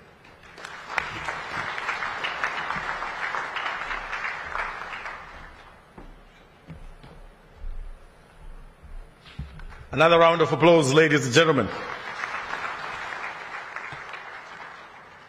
Thank you very much to the Under Secretary General and Executive Secretary of the United Nations Economic Commission for Africa, His Excellency Clever Gatete. Your Majesty, Your Excellencies, distinguished heads of state and government, honorable vice presidents, first ladies, honorable ministers, ambassadors, distinguished delegates to this opening session. His Excellency Clever Gatete just spoke about the opportunities that are available for SADC to catapult itself to a global economic block, I was just reminded of some kind of competition that took place last year. Some British scientists had just dug about 10 meters. They discovered traces of copper, and they made a conclusion that some 200 years ago, their ancestors already had a telephone network. And then not to be outdone by the British, the Americans were also doing their own digging. They dug about 20 meters into the ground. They also discovered the traces of copper. So they then published in one of their journals that in fact the American ancestors had telephone network more than 250 years, 50 years earlier than the British. So there was a group of SADC citizens who also couldn't be outdone by the British and the Americans. So they put themselves together, went around the SADC, and they were digging, and they were digging, and they were digging. They dug up to 100 meters. They didn't find any traces of copper, and they made a remarkable conclusion, and it was published in one of the Cape Town journals, that in fact, more than 300 years ago, our ancestors already had a wireless network.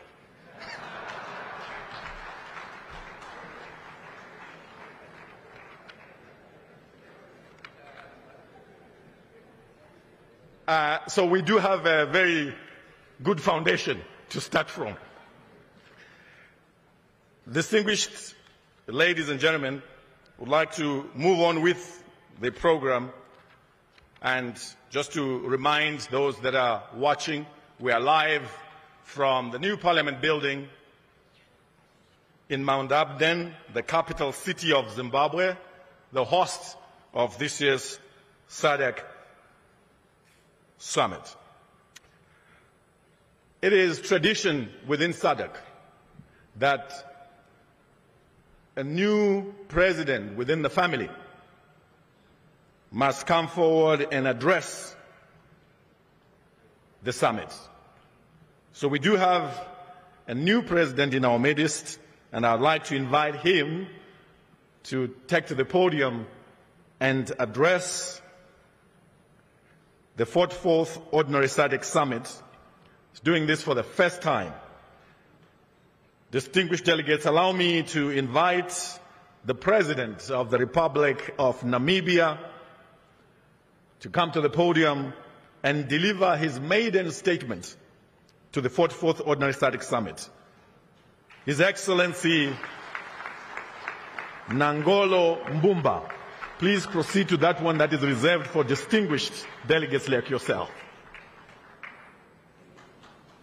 Another round of applause as the President of Namibia, His Excellency Dr. Nangolo Mbumba, walks to the podium. I thank you.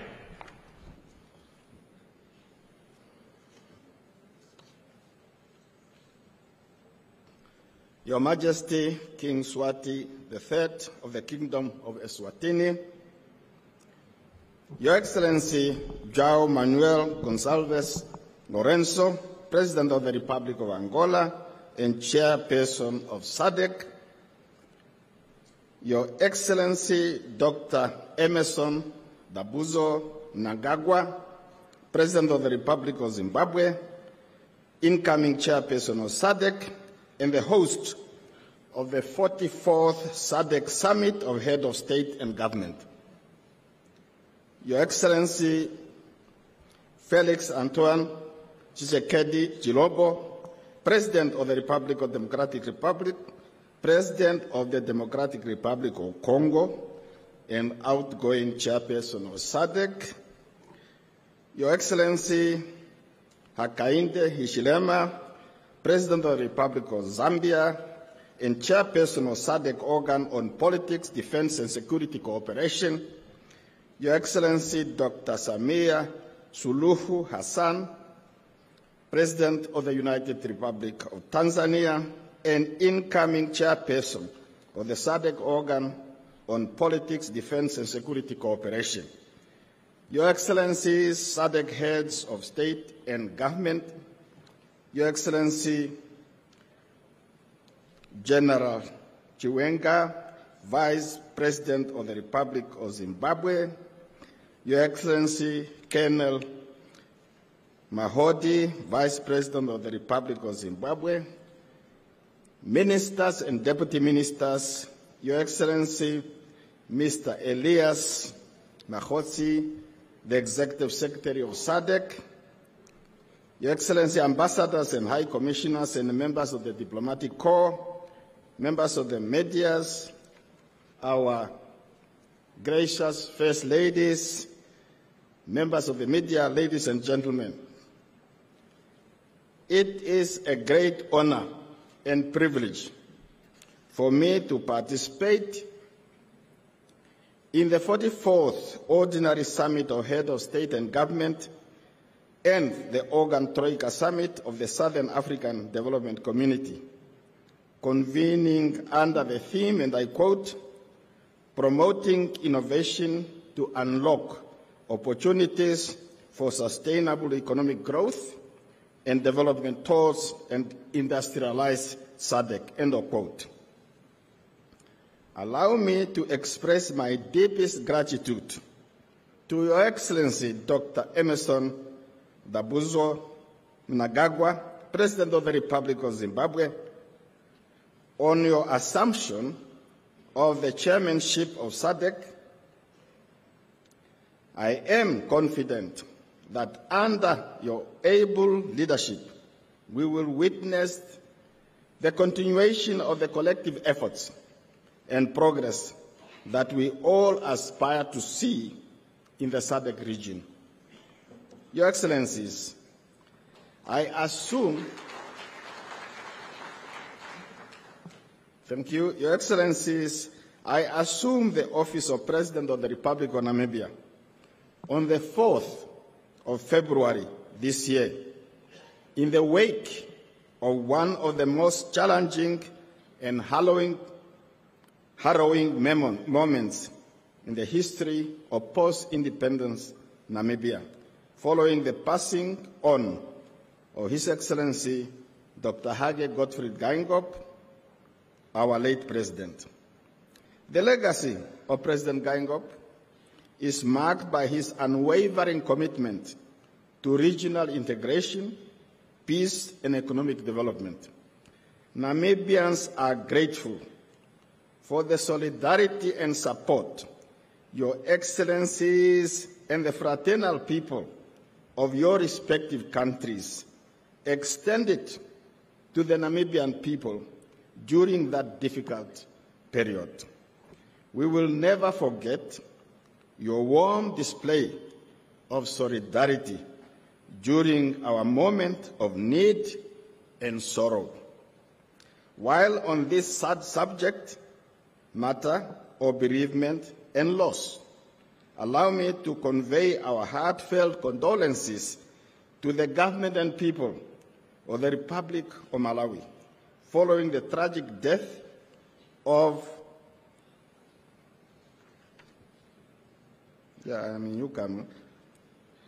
on the 10th of June this year of the Right Honorable Dr. Saulos Chilima, Vice President of the Republic of Malawi. Similarly, I would like also to convey our sincere condolences to the government and people of the United Republic of Tanzania on the passing of His Excellency Mzee Ali Hassan Mwinyi, the second President of the United Republic of Tanzania, on February 29, 2024. We salute these departed souls of Africa for their steadfast leadership and admirable service to their countries and to SADC region at large.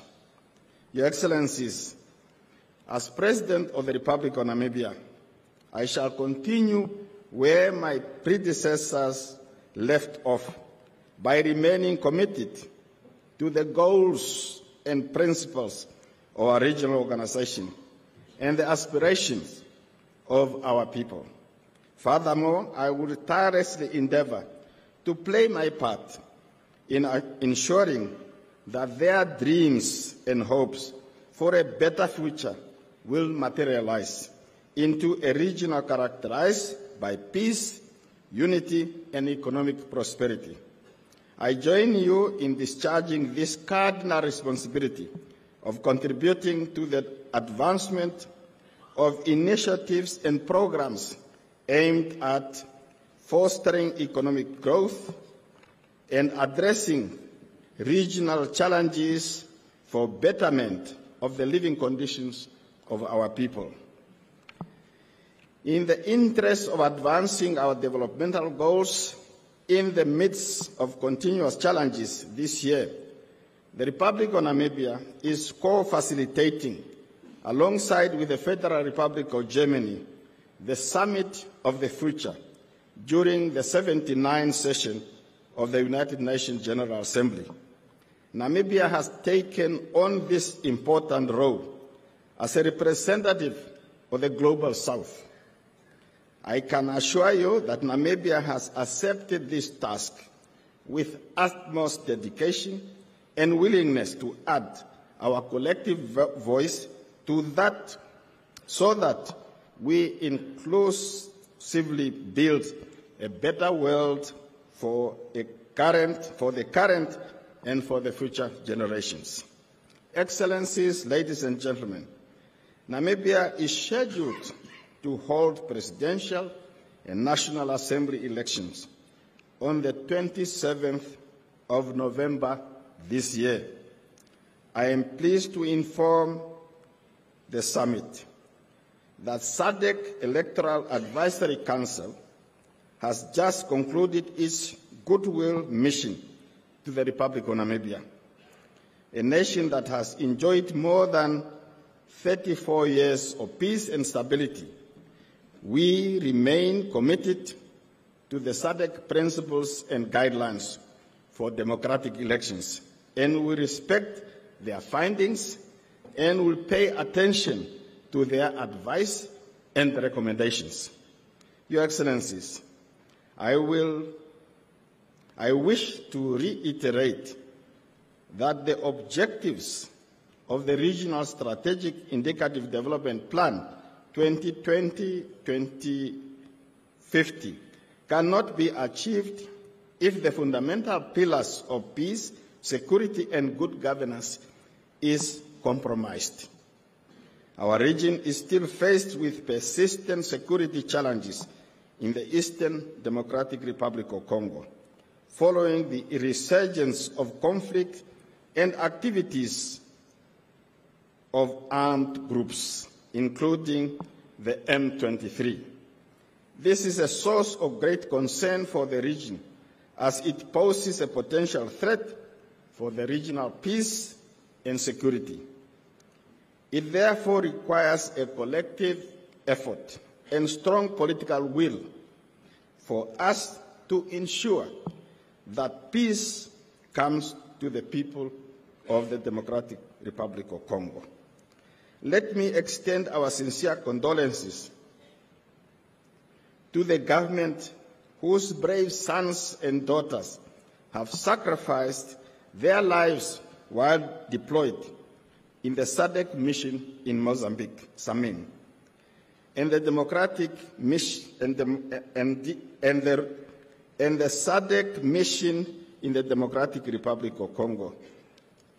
They lost their lives in support of the noble efforts of the government of the Republic of Mozambique and the government of the Democratic Republic of Congo to combat violent conflict and instability in our two sister republics. I commend all member states for providing resources and materials in support of Samian objective. Due to these collective efforts, the situation in Cabo Delgado has normalized, and the displaced persons are returning to their places of origin.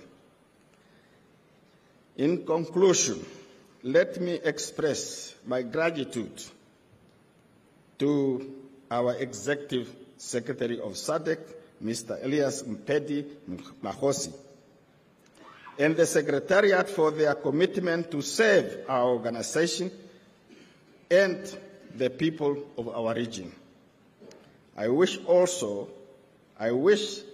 as well all fruitful deliberation as we collectively seek to improve the lives of our peoples and set the future of our region on a trajectory of democracy, peace, and stable development.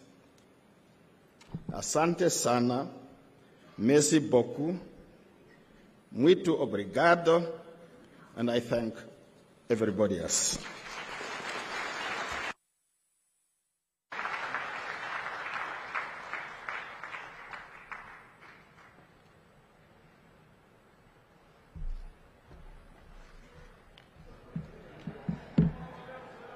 Thank you, Your Excellency.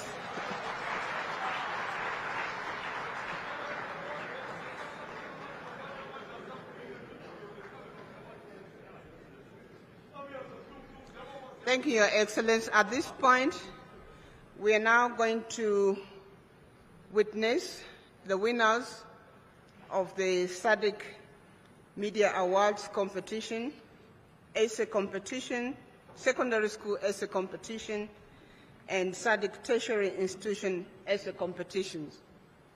These are among our activities aimed at enhancing awareness of SADC. So I will begin with the winners of the secondary school essay competition, who were writing on the theme, on the topic, how can human and financial capital drive industrial development in the SADC region. This was in line with the 43rd SADC Summit theme. So for the third prize, the winner is Lompo Mokena from the Kingdom of Lesotho.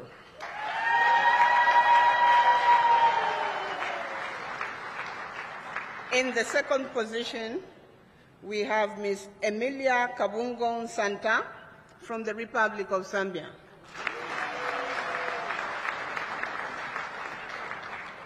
The first prize goes to Mr.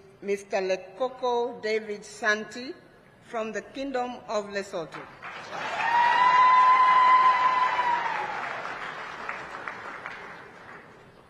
Then we now move on to the winners for the 2024 SADC Tertiary Institution Essay Competition. Again, in the third position, we have Mr. Nswaki Susan from the second position, again, Lesotho.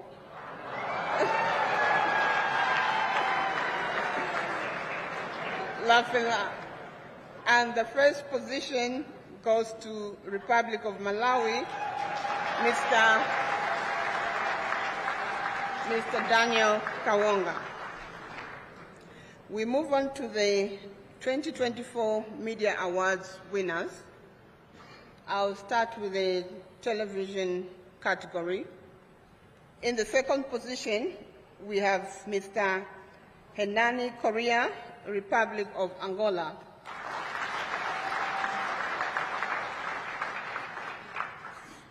First position in television, we have Mr. Leswana Moeti from the Kingdom of Lesotho again. Print category, in the second position, we have Mr. Joseph Banda, Republic of Zambia.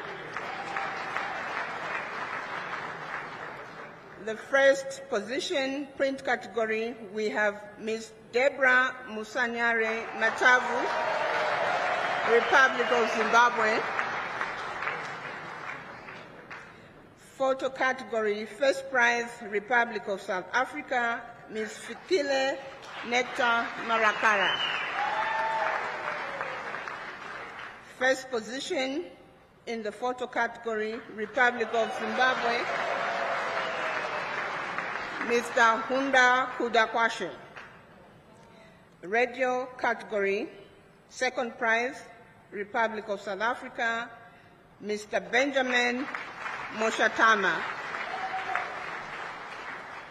And the first prize, radio, last but not the least, again, Kingdom of Lesotho, Mr. Leswama Moeti. We would like to congratulate the winners of this competition. Thank you.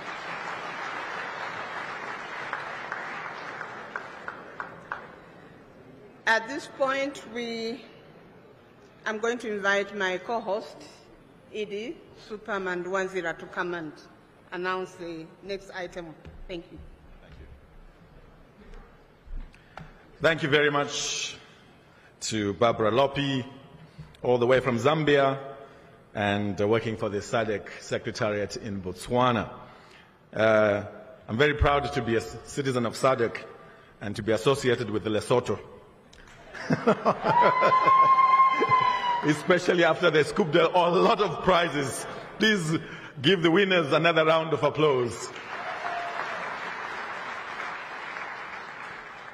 At this moment, ladies and gentlemen, it is time to invite the current SADC chairman, His Excellency João Manuel Gonçalves Lourenço, President of the Republic of Angola, to deliver his statement, and soon after his statement, we will witness the handover of the chairmanship to His Excellency President Mnangagwa of Zimbabwe. Please put your hands together for the SADC chairman, His Excellency João Manuel Gonçalves Lourenço of Angola.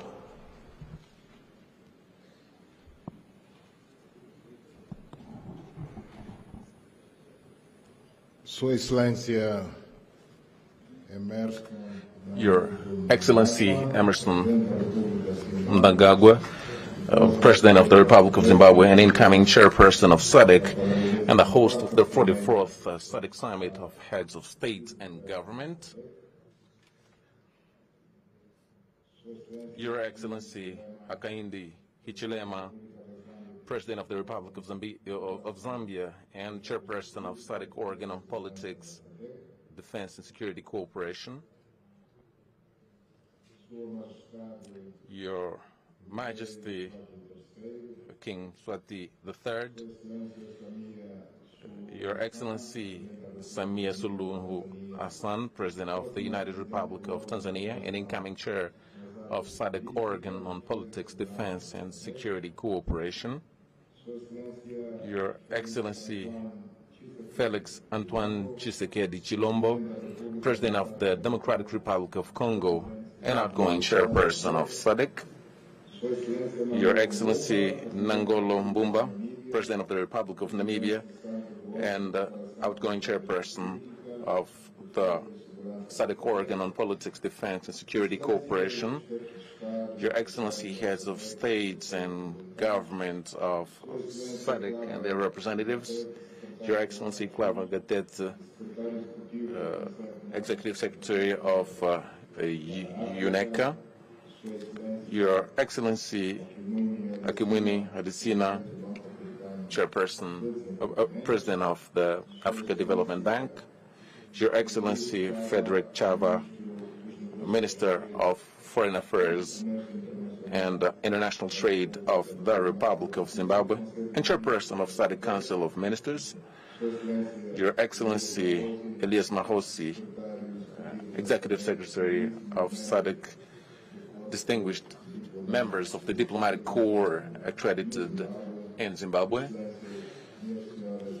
ladies and gentlemen.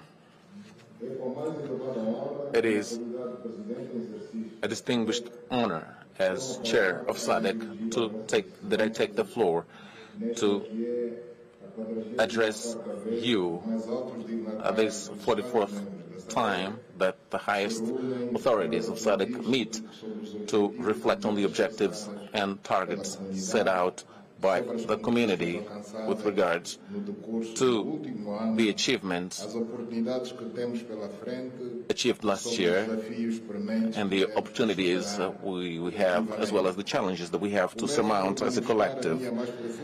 I would like to profoundly thank President Emerson Mnangagwa and the people of the Republic of Zimbabwe for having agreed to host this important summit and for their warm welcome and exceptional hospitality that has been accorded to all delegations ever since our arrival to this beautiful country. I would like to take this opportunity to officially welcome His Excellency Nangolo Mbumba, who is attending this summit for the first time as President of the Republic of Namibia. I would like to reiterate on behalf of all heads of state of SADC our congratulations to Your Excellency and to the people of the Republic of Namibia, who have, in a very exemplary way, has carried out the transfer of power in your country after the sad passing of our late friend and companion Hage Geingob. We will continue working together with the same spirit as usual to face the current and future challenges of our organization, hoping to together build a prosperous future for all SADC citizens. Allow me to say as well that last year we have seen a number of unfortunate events like the passing of the former president of Namibia, as well as other notable people who have contributed, who have tenaciously fought for a better future of our region. I would like to invite everyone to stand up for a minute of silence as a homage to the leaders and the brave soldiers who have departed.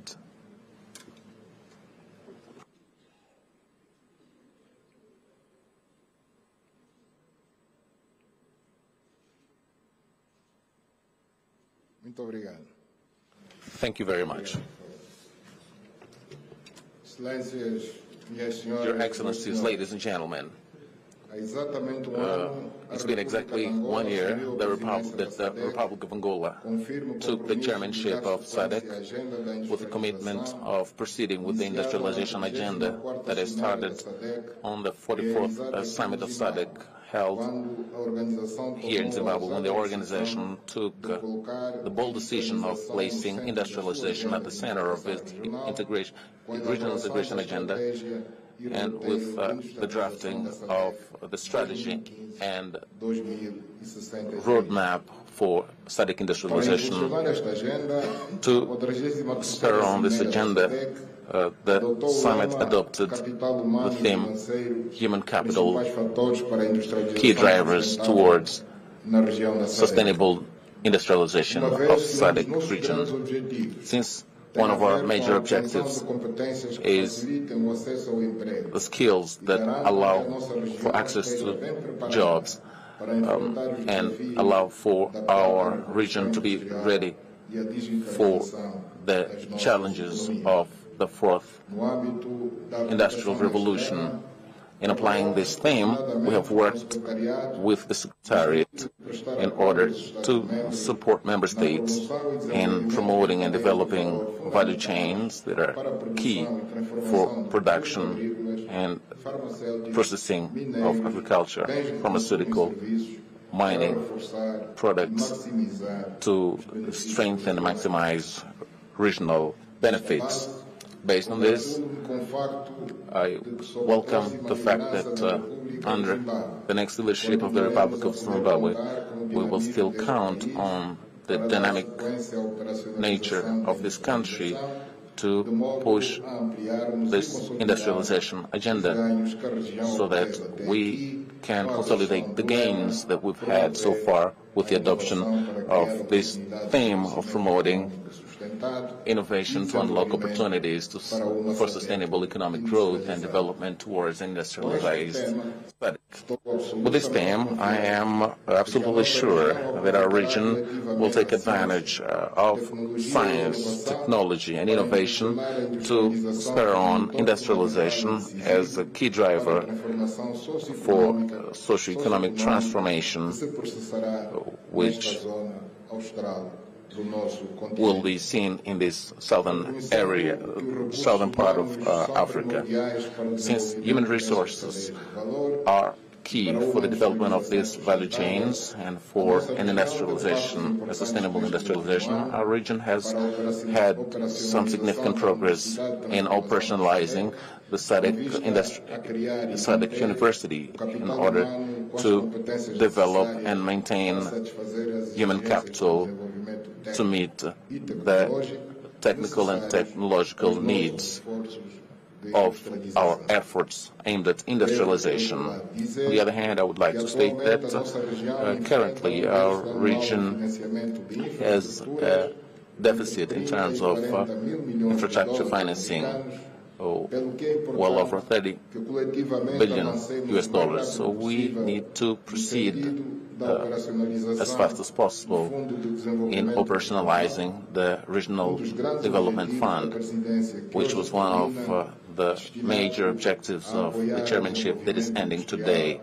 in order to support industrial development, social and human development, as well as the development of infrastructure, so that we can sustain the development of our region. I would like to take advantage of this opportunity to appeal to the private sector, financing institution and ICPs to join us and support with resources the implementation of some of our regional projects that are key and cover strategic areas which are in the Regional Indicative Development Plan for 2020 to 2030. Your Excellencies, ladies and gentlemen, under the development to support regional integration, during the chairmanship that ends today, our region has seen considerable progress in the energy, transport, water resource, shared water resources, ITC, and weather. Based on this, I think it is important to state that SADC region currently has 86% of mobile network coverage, which is very close to the 95% objective for 2030. The internet coverage is estimated at 54%, meaning more than half of our population has access to this form of communication. All this is a result of the dynamic collaboration between the member states who have organized themselves to invest in digital infrastructure and reduce service costs in these areas and promoting digital literacy. With regards to energy resources, it is important to ensure in our region access to energy at reasonable prices, so we can spur the industrialization and create more opportunities in the region. A population with access to electricity, was way below the levels that have been set as objectives. In some member states, it was possible to get to 100% access, but there are others where we had, unfortunately, less than 20%. It is important to highlight that the power generation capacity in most member states of our region does not meet the needs since 2008, except Angola, Mozambique, Tanzania, where in April 2024 there was a surplus of energy when compared to the current consumption of energy in these countries.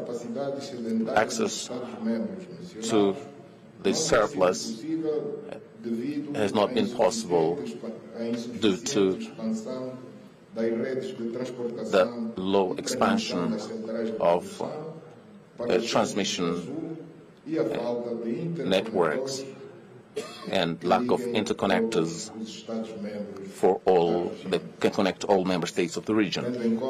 Taking into account the low access to these resources, to this resource, which is energy, our region needs to continue investing in energy infrastructure to increase production,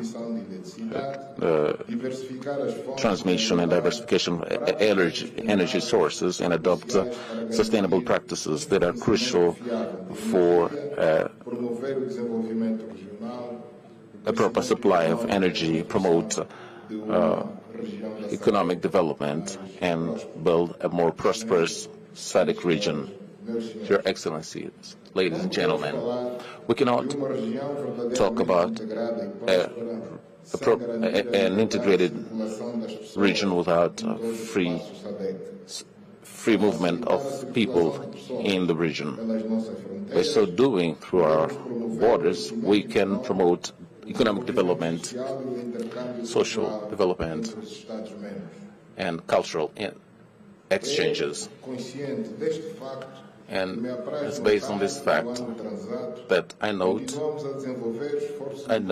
that last year we have had so many efforts to improve the free movement of goods and people in our region. Some member states have introduced visa exemptions, and others have abolished visa requirement for all member states of SADC. It is heartwarming to know that we are taking firm steps to remove barriers and restrictions to the free movement of people and goods. We have to highlight the cooperation between all member states of SADC with regards to the creation of one-stop border posts in order to simplify and facilitate the movement amongst us. A number of such posts have been created in borders between Zambia and Zimbabwe, Botswana and Zambia, Malawi and Zambia, Tanzania and Zambia. And all together, this helps in creating the necessary conditions to ease the movement of people, intra-regional trade, and a number of other factors which are important for development, and of which I'd like to highlight the cost of transport in our area. And under these efforts, we also have the Lobito Corridor, which is an important infrastructure in Angola, which will allow to link the DRC, Zambia, to the Atlantic Ocean, through which they'll be able to send raw materials, goods and services in a way that would encourage competition. And this facility will create dynamics that would stimulate regional economic growth, not only for the countries that are linked to it, but also for other countries that are part of SADC. I would like to add to these factors that I've mentioned. There's also tourism, which has slowed down significantly during the COVID-19 period, which has since then been increasing exponentially, taking its place as an important contributor to economic growth and the GDP. Your Excellencies, ladies and gentlemen, our region faces major challenges which are complex, and they require from us effort and special attention to face diseases and natural disasters that scourge Southern Africa.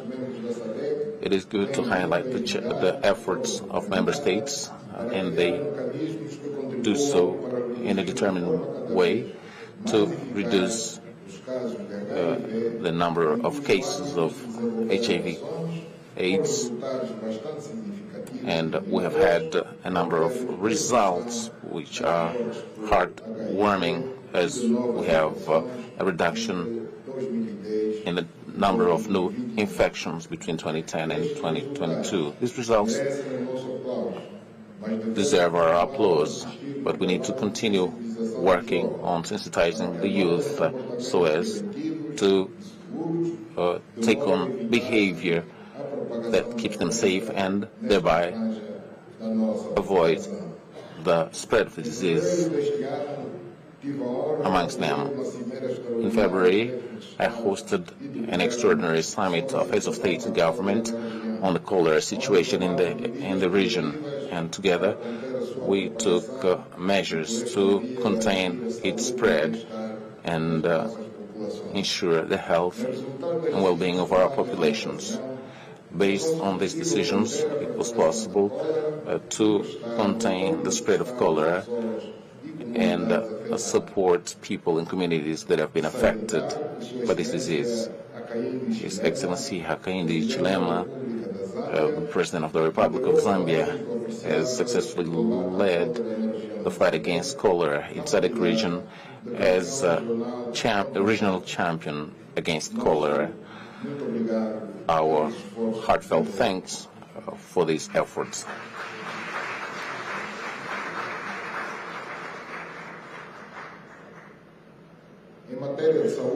With regards to health, I would like to also highlight the fact that we also had success that's noteworthy in the fight against malaria, and the incidence rate has reduced significantly. During this year, when I was at the helm of our organization, we had to deal with a number of other situations that required collective action. And we've held a virtual virtual summit in May on natural disasters, which implies prioritizing infrastructure and reduce the vulnerability of our people, the people in our region. At this summit, in which we touched on drought, floods resulting from El Nino, we launched a regional humanitarian appeal for SADC aimed at mobilizing at least $5.5 billion to complement the national resources of affected member states. I would like to say that the amounts mobilized so far are unfortunately well below the estimated amounts, and I would like to therefore reiterate this appeal to regional and international partners, to the private sector and member states, to redouble their efforts so that we can achieve the amounts that we need and provide help to our people who are affected by El Nino phenomenon. We have received from experts of our region some information of possible new occurrences in the coming years of drought, cyclones, landslides, wildfires, and the rise of sea level as a result of climate change and a number of other factors. In order to protect ourselves against such situations, last year the SADC Humanitarian Operations Center has been operationalized, which will help in coordinating the preparation, response, and rapid recovery from disasters under the support that will be given to affected member states that are affected by natural disasters. Your Excellencies, ladies and gentlemen, the issues of peace and security of our region are still at the center of our attention and are part of the priority issues of SADC, and we have made all necessary effort to maintain a climate of peace and tranquility in Southern Africa, which prevails, although we have some conflict in Eastern DRC, which is a challenge that we are trying to address, and we have good prospects on it. Taking into account the understandings that the agreements that have been reached in this region between the DRC and Rwanda from the 8th of August, we will work towards the negotiation and the signing of a definitive peace agreement. The Republic of Angola, as a mediator, has submitted to Rwanda and the DRC a draft peace agreement, which is being reviewed by the two countries, and it will be discussed and negotiated between ministerial delegations of the Republic of the DRC and Rwanda as from the 20th August 2024 in Luanda. We would like to highlight the role of the chair of the organ has played in order to carry out this mission, SADC mission in the DRC, in order to have a positive contribution to the creation of an environment that allows for mitigating the conflict factors. There is also the situation of the security situation in Cabo Delgado province in Mozambique, in which on the 4th July this year, the SADC mission has come to an end, and this mission has played an important role in helping Mozambique in facing terrorism and extremist violence, violent extremism, and we have been able to address the issue. At the end of the mission in Mozambique is not the end of our commitment to continue supporting the efforts of this sister country aimed at having peace, which is necessary for the progress of the country. In this globalized world, SADC pays attention to peace and security issues throughout the world, without which all efforts to ensure food security will be compromised. It is therefore urgent to end the war in Sudan, given the serious consequences on the lives of people who are facing one of the worst humanitarian catastrophes. There is the destruction of infrastructure in the country, and given its location and the size of the country, it is a major threat to the countries of Great Lakes and the Eastern Bloc. Peace has to be negotiated with all parties in that conflict in order to address the current situation and afford the country an opportunity to reconstruct, to rebuild, and ensure the return of displaced persons to come and develop their economy. We also defend the end to the war in Ukraine through negotiations that respect the principles of independence and sovereignty of countries as per the international law and the UN Charter. having condemned the attacks on the 7th October 2023 against Israeli citizens, we also condemn the genocide that the country is witnessing in the Gaza Strip against the Palestinians. And the main victims are women, children, hospitalized persons. There's a need to negotiate peace, to end the war, free Israeli hostages, and Palestinian prisoners, as per the terms set out by the UN, to end this conflict, which drags on for years, since the 50s. That was last century. Your Excellencies, ladies and gentlemen, I would like to take opportunity of this opportunity to underline the role of SADC in building the basis for regional integration. And there's been effort to promote socio-economic development of all its 16 member states. Having been given the honor of chairing SADC over 12 months, I've been able to see the efforts that we've been applying to improve the situation in all member states and in the lives of its people.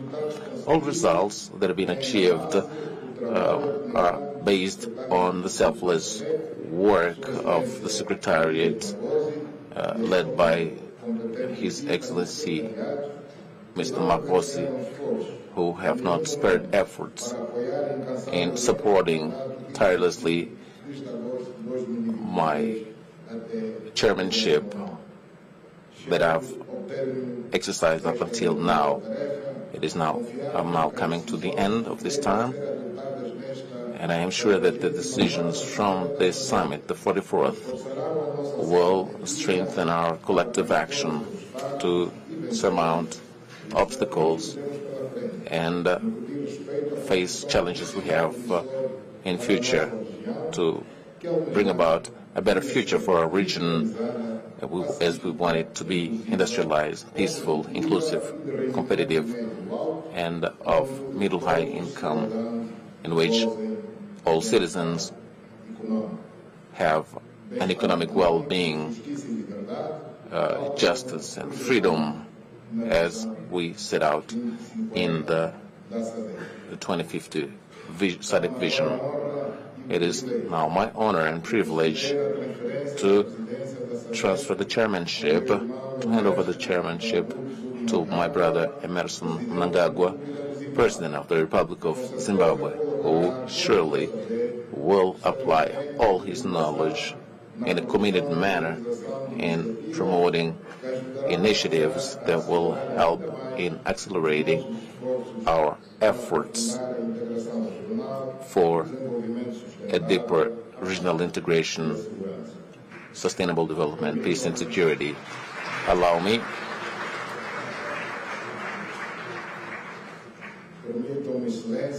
Your Excellencies to invite His Excellency Emerson Mnangagwa, the new chairperson of SADC, to come for the official handover ceremony. Thank you very much to everyone.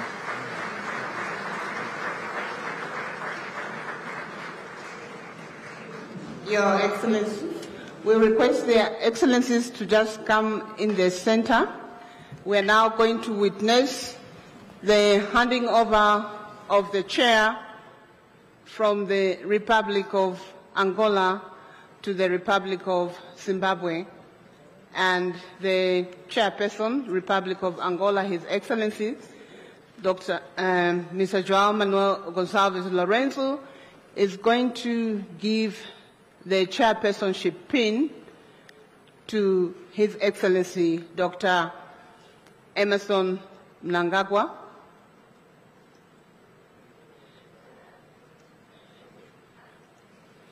The pin is engraved with his name and his title as chairperson of SADC.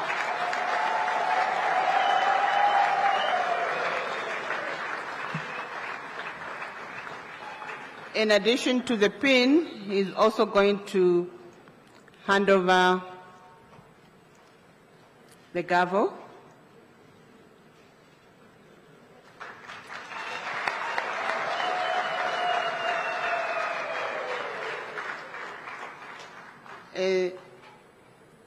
The Republic of Angola is handing over the gavel, which is one of the instruments of power which we use to make decisions.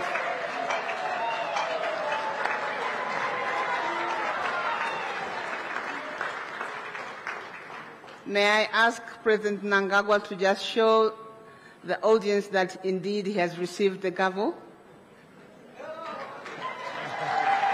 Thank you.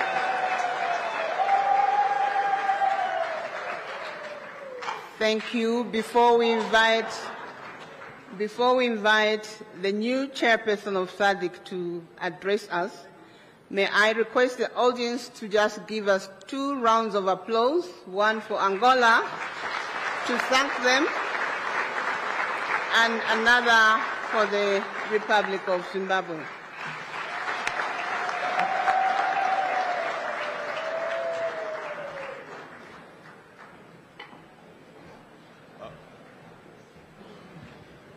Beautiful. Another round of applause, ladies and gentlemen. It's a deserved round of applause. We just witnessed a smooth handover of power. Let me, at this juncture, distinguished delegates, Your Majesty, distinguished heads of state and government, our honorable vice presidents, our first ladies, Speaker of Parliament, President of the Senate, President of the Pan-African Parliament, members of the Diplomatic Corps, and all esteemed delegates, allow me at this juncture to now invite the newly minted Chairman of SADC, His Excellency, His Excellency President Dr. Emmerson Dambudzo Mnangagwa, the President of the Republic of Zimbabwe, to make his acceptance speech.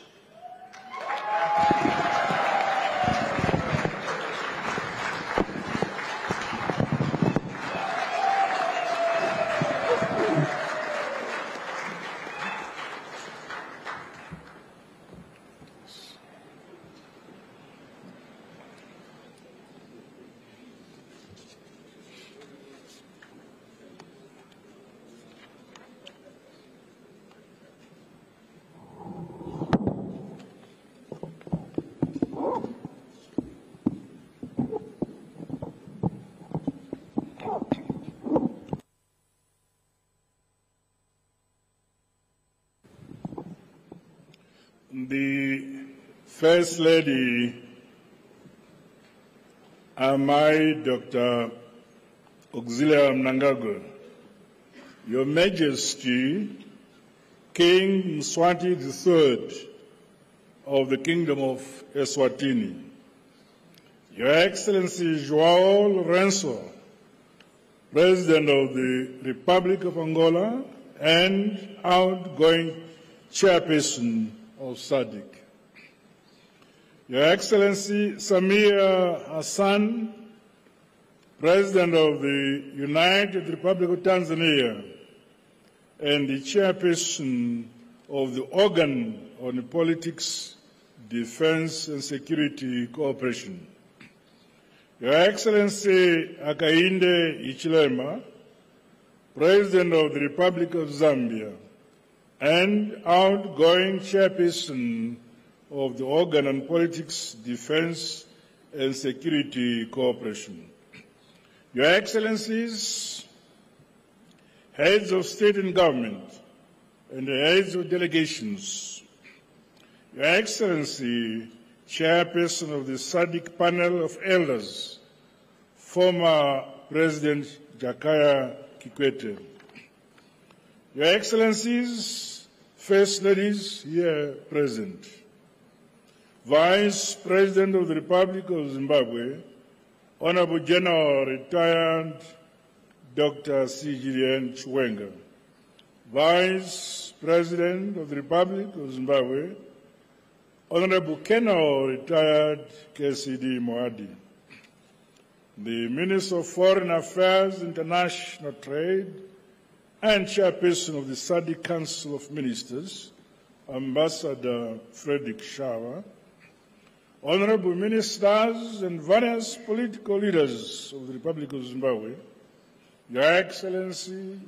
my dear brother, Elias Magosi, SADC Executive Secretary, Your Excellency, Executive Secretary of the United Nations Economic Commission for Africa, Ambassador Clever Gatete, Your Excellencies, Heads of Regional Economic Communities and international organizations who are here, Your Excellencies, members of the Diplomatic Corps, senior officials and delegates from SADC member states, distinguished guests, members of the media, fellow SADC citizens, may I express my profound appreciation to His Excellency João Lourenço, President of the Republic of Angola, for the astute and visionary leadership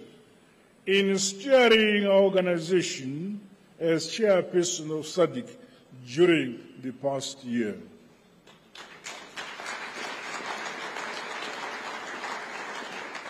We heartily commend him for ably navigating the various challenges we faced and for ensuring that the integration agenda of our region remained on course.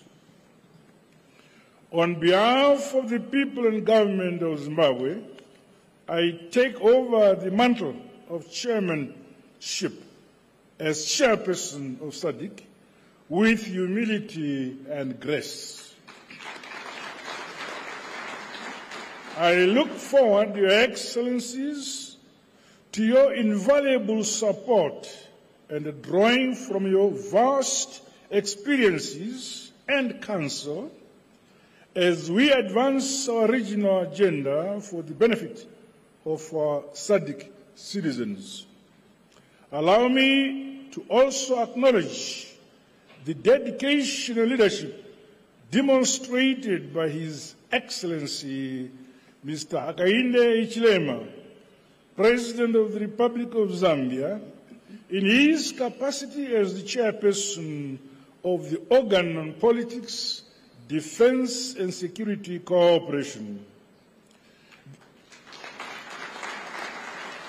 The organ remains a critical cog in nurturing unity, constitutionalism, democracy, and the rule of law, as well as peace and security in line with the founding values, ethos, and principles of SADC. Similarly, I congratulate His Excellency Samia Hassan, the President of the United Republic of Tanzania, for her assumption of the stewardship over the organ of politics, defense and security cooperation. Rest assured of my full support, my dear President. Your Majesty, Excellencies, ladies and gentlemen, this year's theme, and I quote, promoting innovation to unlock opportunities for sustainable economic growth and development towards an industrialized SADC, end of quote, brings before the role of innovation in sustained economic transformation and development.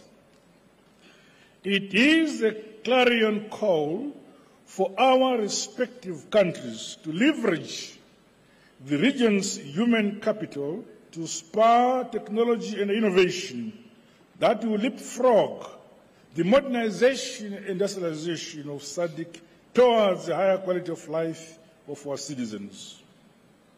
To this end, it has become critically important and urgent to harness the potential of innovation to produce goods and services through value addition and a beneficiation of our rich mineral and related natural resources.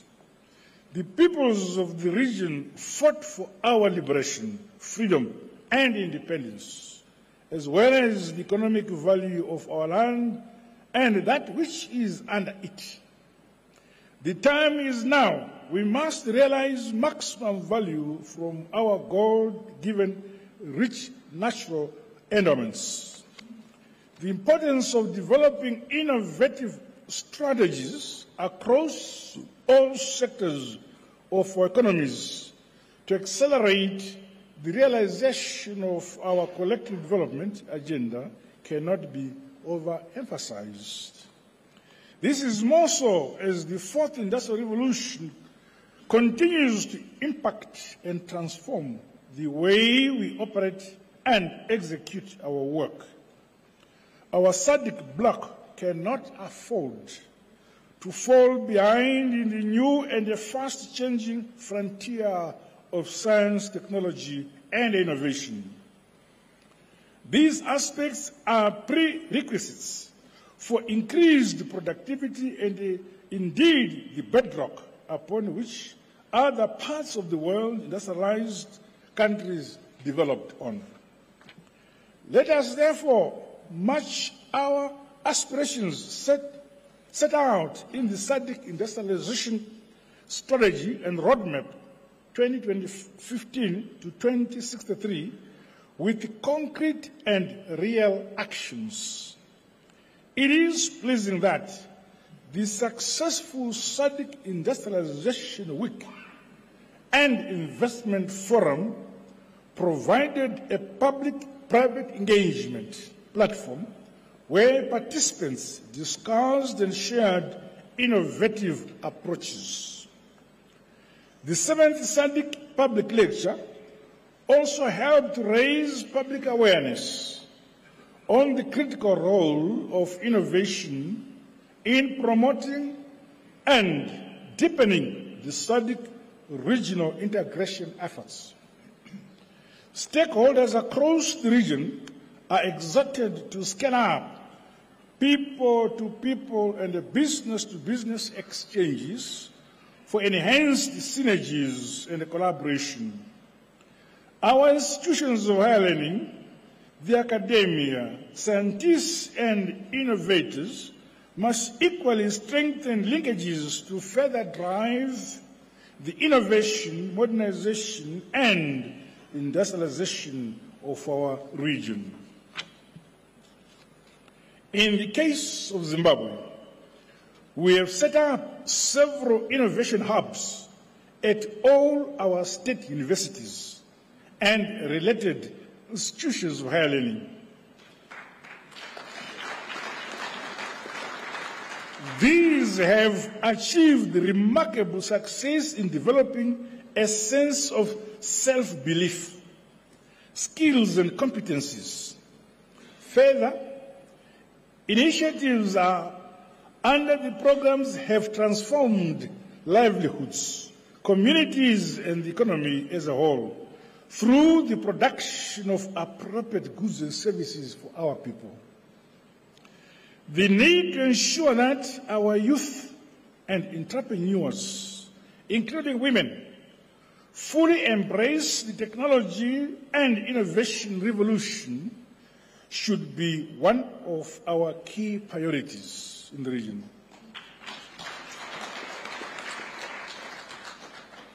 Through purposeful collaboration in the ICT sector, we can advance our collective interests as a region, including closing the digital divide.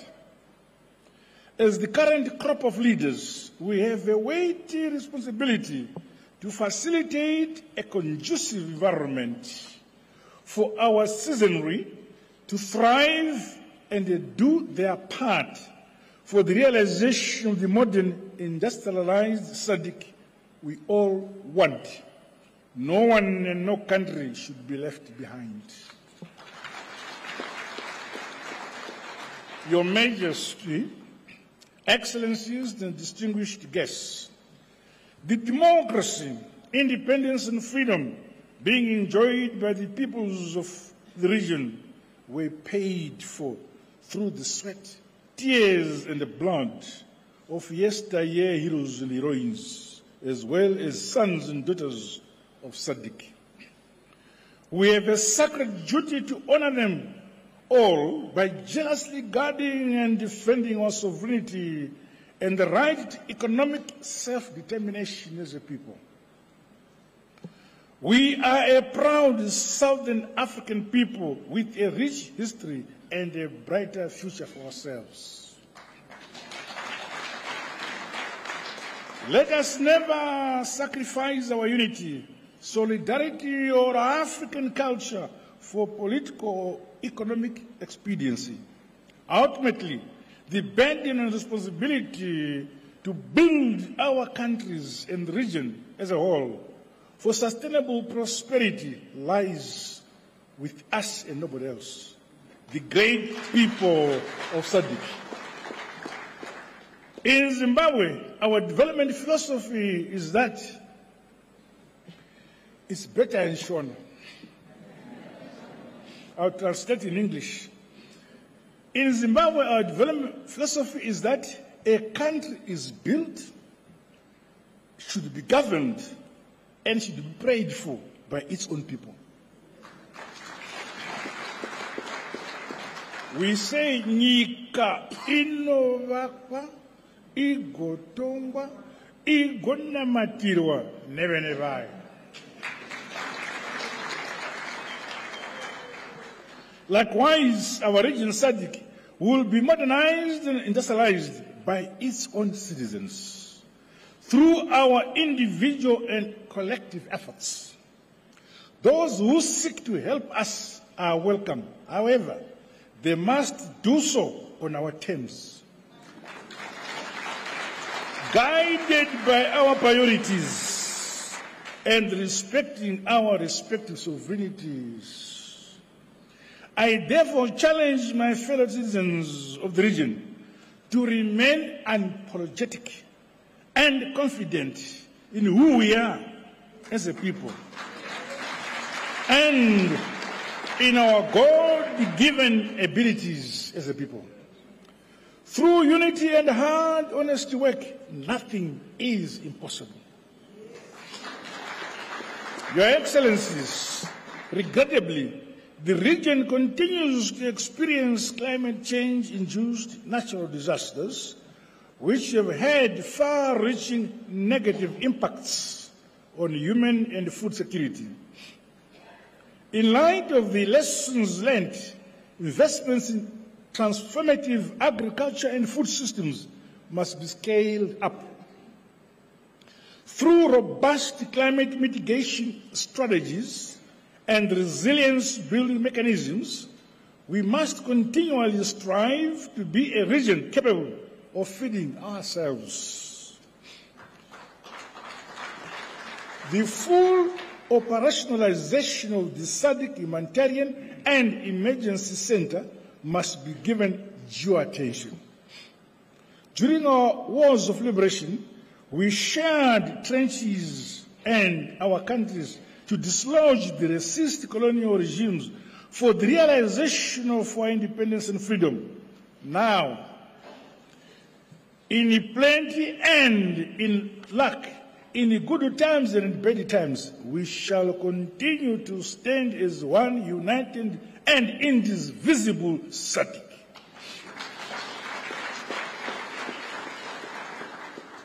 In accelerating the modernization and industrialization of our countries, the broadening and expansion of our energy infrastructure, with particular emphasis on renewables is critically important. As developing countries, we contribute the least to global carbon emissions, and yet we are the most affected. In an endeavor to promote the green agenda, my government is broadening our country's energy mix. This has seen the generation of energy from waste along with other renewable energy sources. One such facility which converts waste to energy is the Geopomona Waste Management Plant. A visit to the facility has been arranged as part of our program on the 18th of August, which is perhaps tomorrow. Your Majesty, Your Excellencies, ladies and gentlemen, as I assume the chairmanship of SADC, I'm aware of the historic and momentous role played by our founding fathers and their vision for a united, independent, integrated, peaceful and prosperous region. It is indeed most opportune that this fourth ordinary SADC summit is convening a few days after we commemorated our 44th National Heroes Day on 12 August 2024 here in Zimbabwe. We remain mindful that the protracted struggle for the liberation of our beloved motherland, Zimbabwe, would have never been realized without the support of our brothers and sisters in our region, as well as other progressive countries from beyond. We are forever grateful. It is in this unquenchable spirit that Zimbabwe is pleased to invite Your Excellencies and your esteemed delegations to witness the unveiling of the SADC Liberation Square, which is located within the premises of the Museum of African Liberation. This true story of our rich liberation heritage must be preserved and told to present and future generations through our own African narratives. For a people without knowledge of their history, their origin or their culture are like trees without roots. Earlier this year, our region was saddened by the passing on of the President of the Republic of Namibia, His Excellency Comrade Hage Geingob. He was a liberation hero, visionary statesman, and a pragmatic leader who served not only the people of Namibia, but SADC as a whole. A staunch defender of African independence, freedom and non-interference in our internal affairs, his unwavering commitment to justice, dignity and equality will be treasured for posterity. May his soul continue to rest in eternal peace. Your Excellencies, Your Majesty, it is my humble and sincere hope that the SADC year ahead will enable us to accelerate the implementation of regional projects and programs. These include those related to cross-border energy projects, transport infrastructure development, as well as climate proofing, our agriculture, and growing our manufacturing, tourism, SMEs, among other critical sectors of our respective economies. As member states, let us double efforts through innovation to improve on our implementation scoreboard, while scaling up the regional industrialization integration agenda. None of our countries must be left behind. As I conclude, may I once again express my sincere appreciation to you all for your calls for the immediate and unconditional lifting of the illegal sanctions imposed on Zimbabwe by our detractors in the West. We strongly condemn the use of sanctions and other coercive measures as a foreign political tool against developing countries. By the same token, allow me to call for the end of the conflict in Palestine and appeal for the respect of United Nations resolutions on the two-state solution. Similarly, the independence of the peoples of the Western Sahrawi is long overdue. Zimbabwe is a friend to all and an enemy to none. We firmly believe in dialogue and diplomacy as the sustainable route for the resolution of any conflict or any disputes. We thus stand ready to play our part for consolidating peace, unity, security and stability of our SADC region and silencing the guns on our African motherland continent. Going forward, as I humbly assume this chairmanship of our august bloc SADC, I want to assure the people of our SADC region that Zimbabwe will continue to advance the cherished founding principles, the values, the goals and objectives envisioned by the great luminaries and the founding fathers of our region. A luta continua, victory is certain.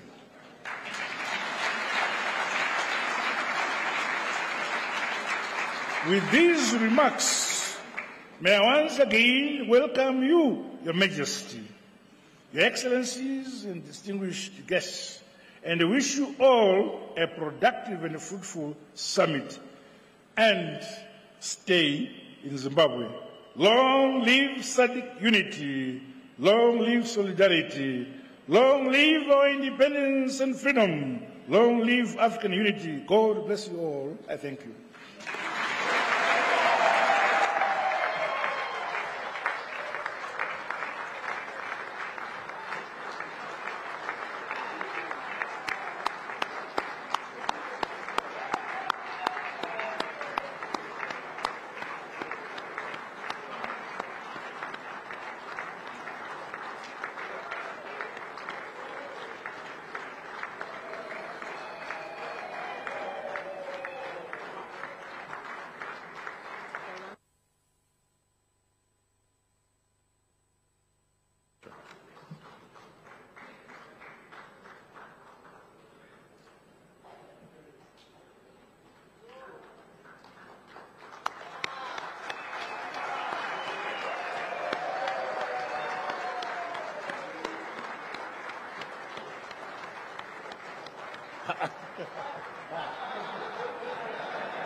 Thank you.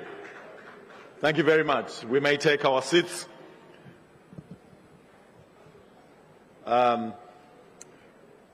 Once again, congratulations to His Excellency Dr.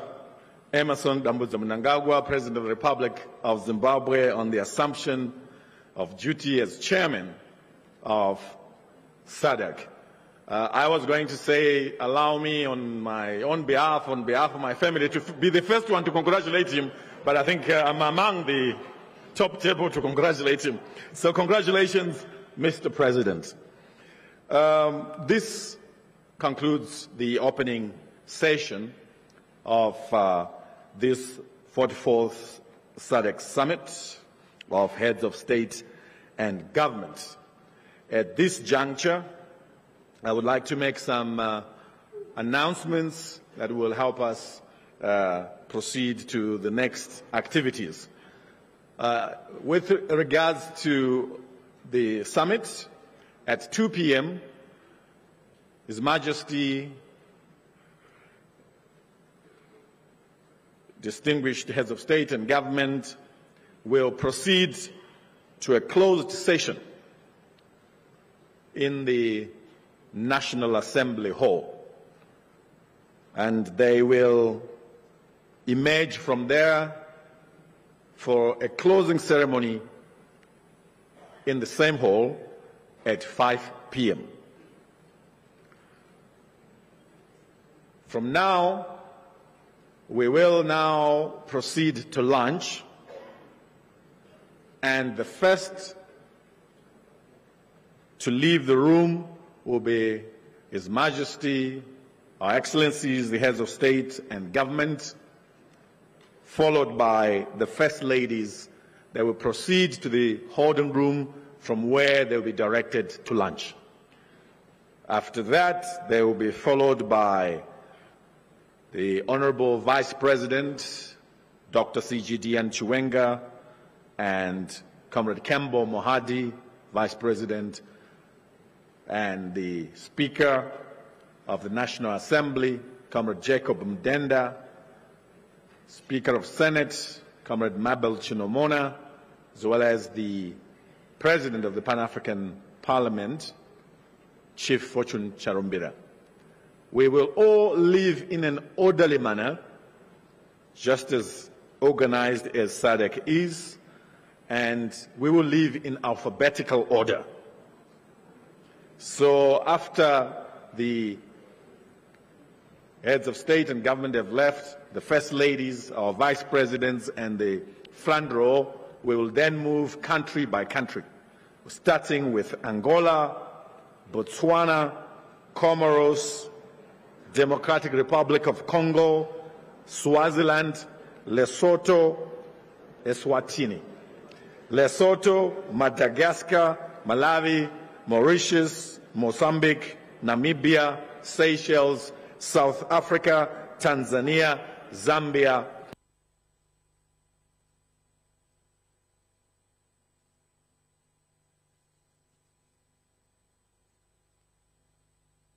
wish to thank you for a very successful opening session. I'd like to now invite our heads to leave and thank the audiences who've been watching on social media and television for joining us live from the new Parliament building in Mount Hampton in Zimbabwe's capital city. My name is Super Collins Mandiwanzira, and my co-host has been Barbara Lopi from Zambia. We thank you.